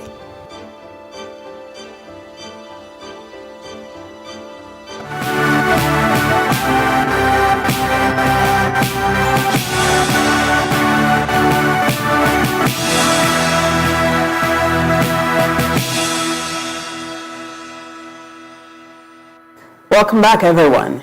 The Imo State government has commenced payment of the new 104,000 naira minimum wage to workers, fulfilling its earlier promise to review salaries upward. Uzodinma had approved the payment of the 104,000 naira for fresh government workers, 513,000 naira for medical doctors, and 220,000 naira as the entry point salary for lecturers in state-owned tertiary institutions. According to a statement on Sunday by the Special Advisor to the Governor on Public Enlightenment, Prince Eze Ugochukwu, the new wage policy will strengthen the state's economy and improve workers' welfare. The state government said the wage increase demonstrates its commitment to improving the welfare of civil servants and stimulating economic growth across Imo. Over now to Kaduna State, where Governor Obasani has approved the release of 2.321 billion naira for the settlement of pension entitlements, gratuities, and death benefits to retirees and families of deceased civil servants across the state. The Commissioner of Information, Ahmed Miyaki, who disclosed this in a statement, said the welfare of pensioners remains a top priority of the government, stressing that regular and timely payments will continue to ease the hardship of senior citizens. According to him, the disbursement covers accrued rights under the Contributory Pension Scheme, CPS, and gratuity death benefits under the old Defined Benefit Scheme, DBS. And in Rivers State, Governor Siminalayi Fubara has approved the dissolution of the board of the Rivers State Microfinance Agency. The dissolution was contained in a statement signed by the head of service, Iyengi Brown. The governor appointed Pastor Jonathan Tobin as the acting managing director of the agency with immediate effect. The statement noted that members of the dissolved board are advised to hand over all properties and assets of the board in their possession to the acting managing director of the agency. According to the statement, Fubara will reconstitute the board in due course.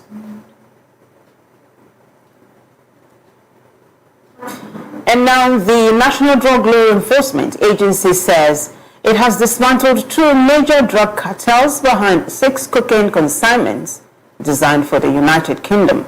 NDLEA spokesman Femi Babafemi disclosed in a statement on Sunday that the operations carried out over 3 weeks across Lagos led to the arrest of 6 suspects, including the alleged kingpin, Ahmed Ude. Babafemi said the operation began on September 16, 2025, when NDLEA officers at the Murtala Muhammad International Airport, Lagos, intercepted 174 parcels of cocaine weighing 13.4 kilograms hidden in cocoa butter body cream containers. According to him, during interrogation, Odi admitted ownership of the drugs, which he claimed to have purchased for over 150 million naira.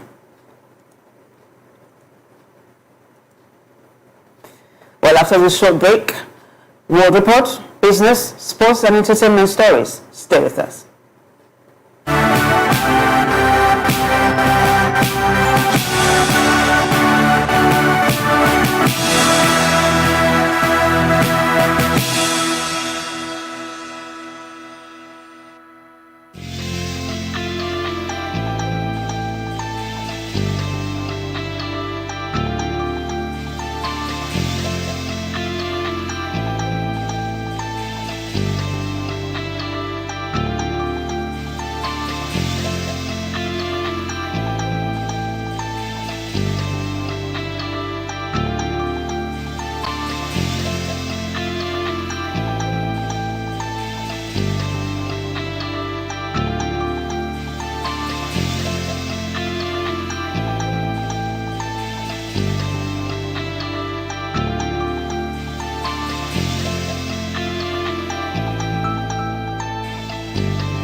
Well, on the foreign scene, 7 Al-Shabaab militants who attacked a high-security prison in Somalia's capital have all been killed, the country's government has said.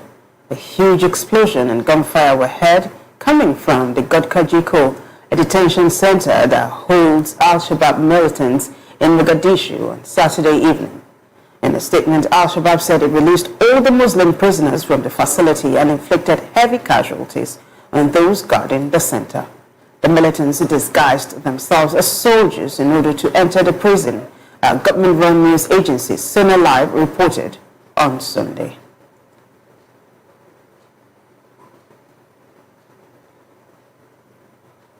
Well, elsewhere, President Donald Trump has authorized the deployment of 300 National Guard troops to Chicago to address what he says is out-of-control crime. The move came hours after immigration authorities said they faced off with protesters in the Democrat-run city. Officials said an armed woman was shot after claiming she and others rammed their cars into law enforcement vehicles. State and local leaders have 4 weeks criticized Trump's deployment plans and called it an abuse of power. Illinois Governor J.B. Pritzker said Trump was attempting to manufacture a crisis. The announcement came as a federal judge in Portland, Oregon, temporarily blocked the Trump administration from deploying 200 troops there. Well, the U.S. Secretary of State Marco Rubio on Sunday said that war in Gaza has not yet ended, despite Israel and Hamas both agreeing to parts of President Donald Trump's plan for the trip, as Gazans called for his quick implementation to end their suffering. Hamas had drawn a welcoming response from Trump on Friday by saying it accepted certain key parts of his 20-point proposal, including ending the war, Israel's withdrawal, and the release of Israeli hostages and Palestinian captives. But the group left some issues up for further negotiation at talks in Egypt, as well as questions unanswered, such as whether it will be willing to disarm a key demand from Israel to end the war.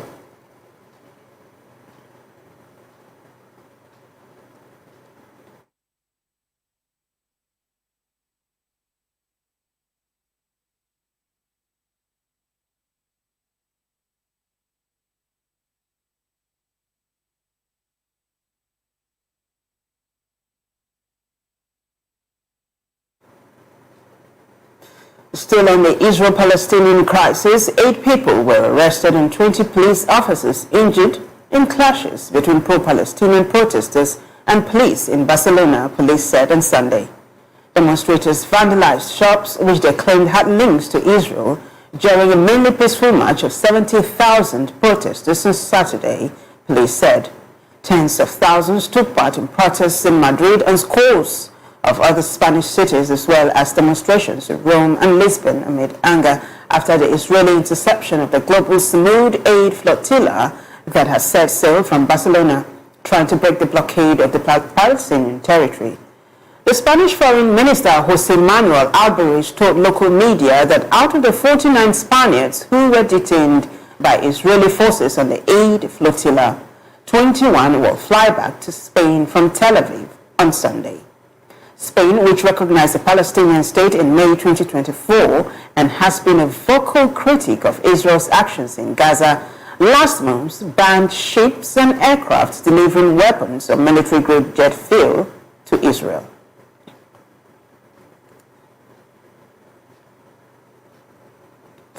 And in another development, 5 people have died and tens of thousands have been left without power in Ukraine after intense Russian missile and drone attacks overnight, Ukrainian President Vladimir Zelensky has said.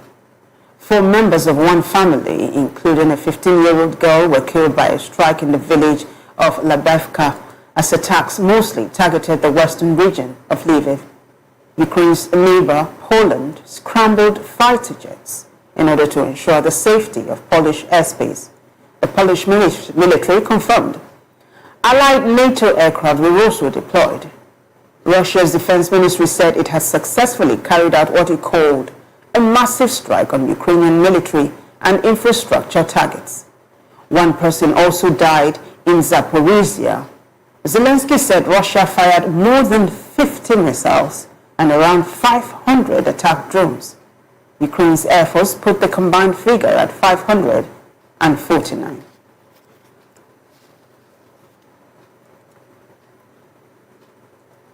Well, away from that report, a leader of the UK Conservative Party, Kemi Badenoch, has announced what she described as the toughest reforms in Britain, which the nation has ever seen in immigration policy, unveiling an aggressive new body strategy aimed at detaining and deporting 150,000 illegal migrants annually.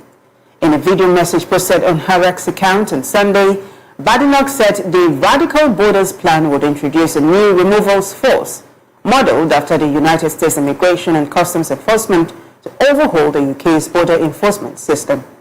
Badenoch, who has positioned herself as a hardliner on immigration, sharply criticized both Conservative and Labour governments for their handling of the immigration crisis. She accused Labour of presiding over record levels of illegal crossings and wasting public funds on asylum accommodations.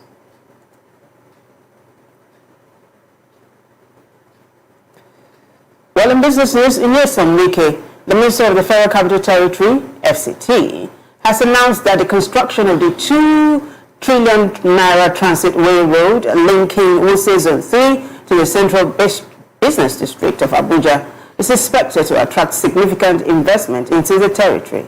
Wike stated this during the official flag-off ceremony for the project in Abuja. He described road infrastructure as critical to economic growth and a major factor in attracting both local and international investors. The minister emphasized the role of road infrastructure as the backbone of any modern city's economic growth. He noted that the 2 transitway is one of the several infrastructure initiatives marking the 3rd year anniversary of President Bola Tinubu's administration. Well, in sports news, Women's Africa Cup of Nations WAFCON finals will expand from 12 to 16 teams starting from the 2026 edition, the Confederation of African Football, CAF, has announced. Next year's tournament in Morocco was set to have 12 competing sides, and qualifying for the finals has already reached the 2nd and final round. The expansion will likely require a 3rd round of preliminaries to be played, with 11 remaining nations competing for 4 spots. CAF is expected to announce further details after discussions at its executive committee meeting being held in Kinshasa. WAFCON was an 8-team tournament from its first edition in 1998 until the 2018 finals in Ghana. Well, still sports, Erling Haaland continued his prolific form as Manchester City battled to a narrow victory over Brentford and gave boss Pep Guardiola his 250th Premier League win. Guardiola is the 16th manager to reach the milestone with a single club, but has done so in just 349 games, 74 games quicker than anyone else. Haaland outmuscled Sepp van den Berg to gather Josko Vadio's looping cross, then wriggled away from the defender before precisely slotting the Kalmin Kaliha. It is the Norwegian striker's 3rd goal this week and his 18th in 11 games for club and country this season. And now, driven by their pole position from Saturday's qualifying, Team Brazil finished off as the winners of the E1 Lagos GP on Sunday, clinching their first win of the series. Powerboat pilot Timmy Hassan proved decisive again, leading them through the group races, a race-off, and to the final. The big Team Blue rising to 2nd place while Team Drogba finished 3rd. The E1 is an all-electric powerboat race which began last year in Jeddah, and Lagos becomes the first city in Africa to host it. Well, in entertainment news, veteran high-life musician Pride Chimeze has called on Africans to prioritize developing their own countries instead of constantly seeking opportunities abroad. Speaking in a media chat, Chimeze reflected on Africa's misplaced dependence on the West, lamenting that many young people still believe success lies outside the continent. The music icon, known for his fusion of traditional rhythms and social commentary, criticized the mindset that portrays foreign countries as lands of greater opportunity. The veteran performer also blamed colonial influence for shaping Africa's economic and psychological dependence on the West. And now the Duchess of Sussex appeared at Paris Fashion Week to support a fashion designer friend on Saturday. Meghan attended the Balenciaga show after making the solo trip across the Atlantic. She has worn a number of designs by the fashion house's new creative director, Pepalio Biccioli, and the visit reflected her support for his new creative chapter. A spokesman for the Duchess said it was her first time at the fashion spectacle for more than a decade. And our British singer Robbie Williams said city authorities called off his upcoming Istanbul concert in the interests of public safety after Turkish NGOs and social media users campaigned for the event to be cancelled and protested against his appearance. The October 7 concert was scheduled to take place on the second anniversary of the Hamas attack on southern Israeli communities that led to Israel's military offensive in Gaza. For days, Turkish social media accounts and pro-Gaza NGOs had been calling for the event to be scrapped, accusing Williams of being Zionist. The 51-year-old singer has faced renewed scrutiny in predominantly Muslim Turkey over his family's Jewish heritage and his 2015 performance in Israel, which drew criticism from pro-Palestinian groups. Babelet, the ticketing company, said it had cancelled the concert at the request of the Istanbul governor's office. The governor's office was not immediately available for comment. And it's a wrap on News Hour, but before we go, a quick look at the headlines. Nigeria gets $876 million USAID support, third largest in Africa. A collaborative effort geared towards empowering educators. Also, First Lady emphasizes need for urgency in addressing teacher shortage. And Reps Minority Caucus meets Monday over Chinda's lawsuit. Johnson denies affirming Buhari Boko Haram connection. And Lagos Commissioner dismisses reports of demanding money to stop demolition. On the foreign scene, Badenoch unveils plan to deport 150,000 illegal migrants annually. And in business news, Wike says Abuja Transit Way project will attract investor interest.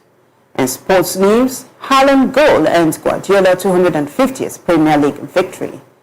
In entertainment, Bright Chimezie says no more opportunities abroad and urges Africans to develop continent.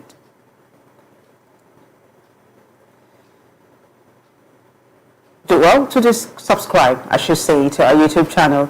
On YouTube, we are Voice of the People TV, and on the social media platforms, we are at Vop TV Live. If you witness news happening near you, we want to hear from you. Send your eyewitness reports, event coverage requests, photos or videos directly via WhatsApp to 08104 606 4057. You can also reach our newsroom by email at news@vop.ng. I am Vivian Oguche. Thank you for watching.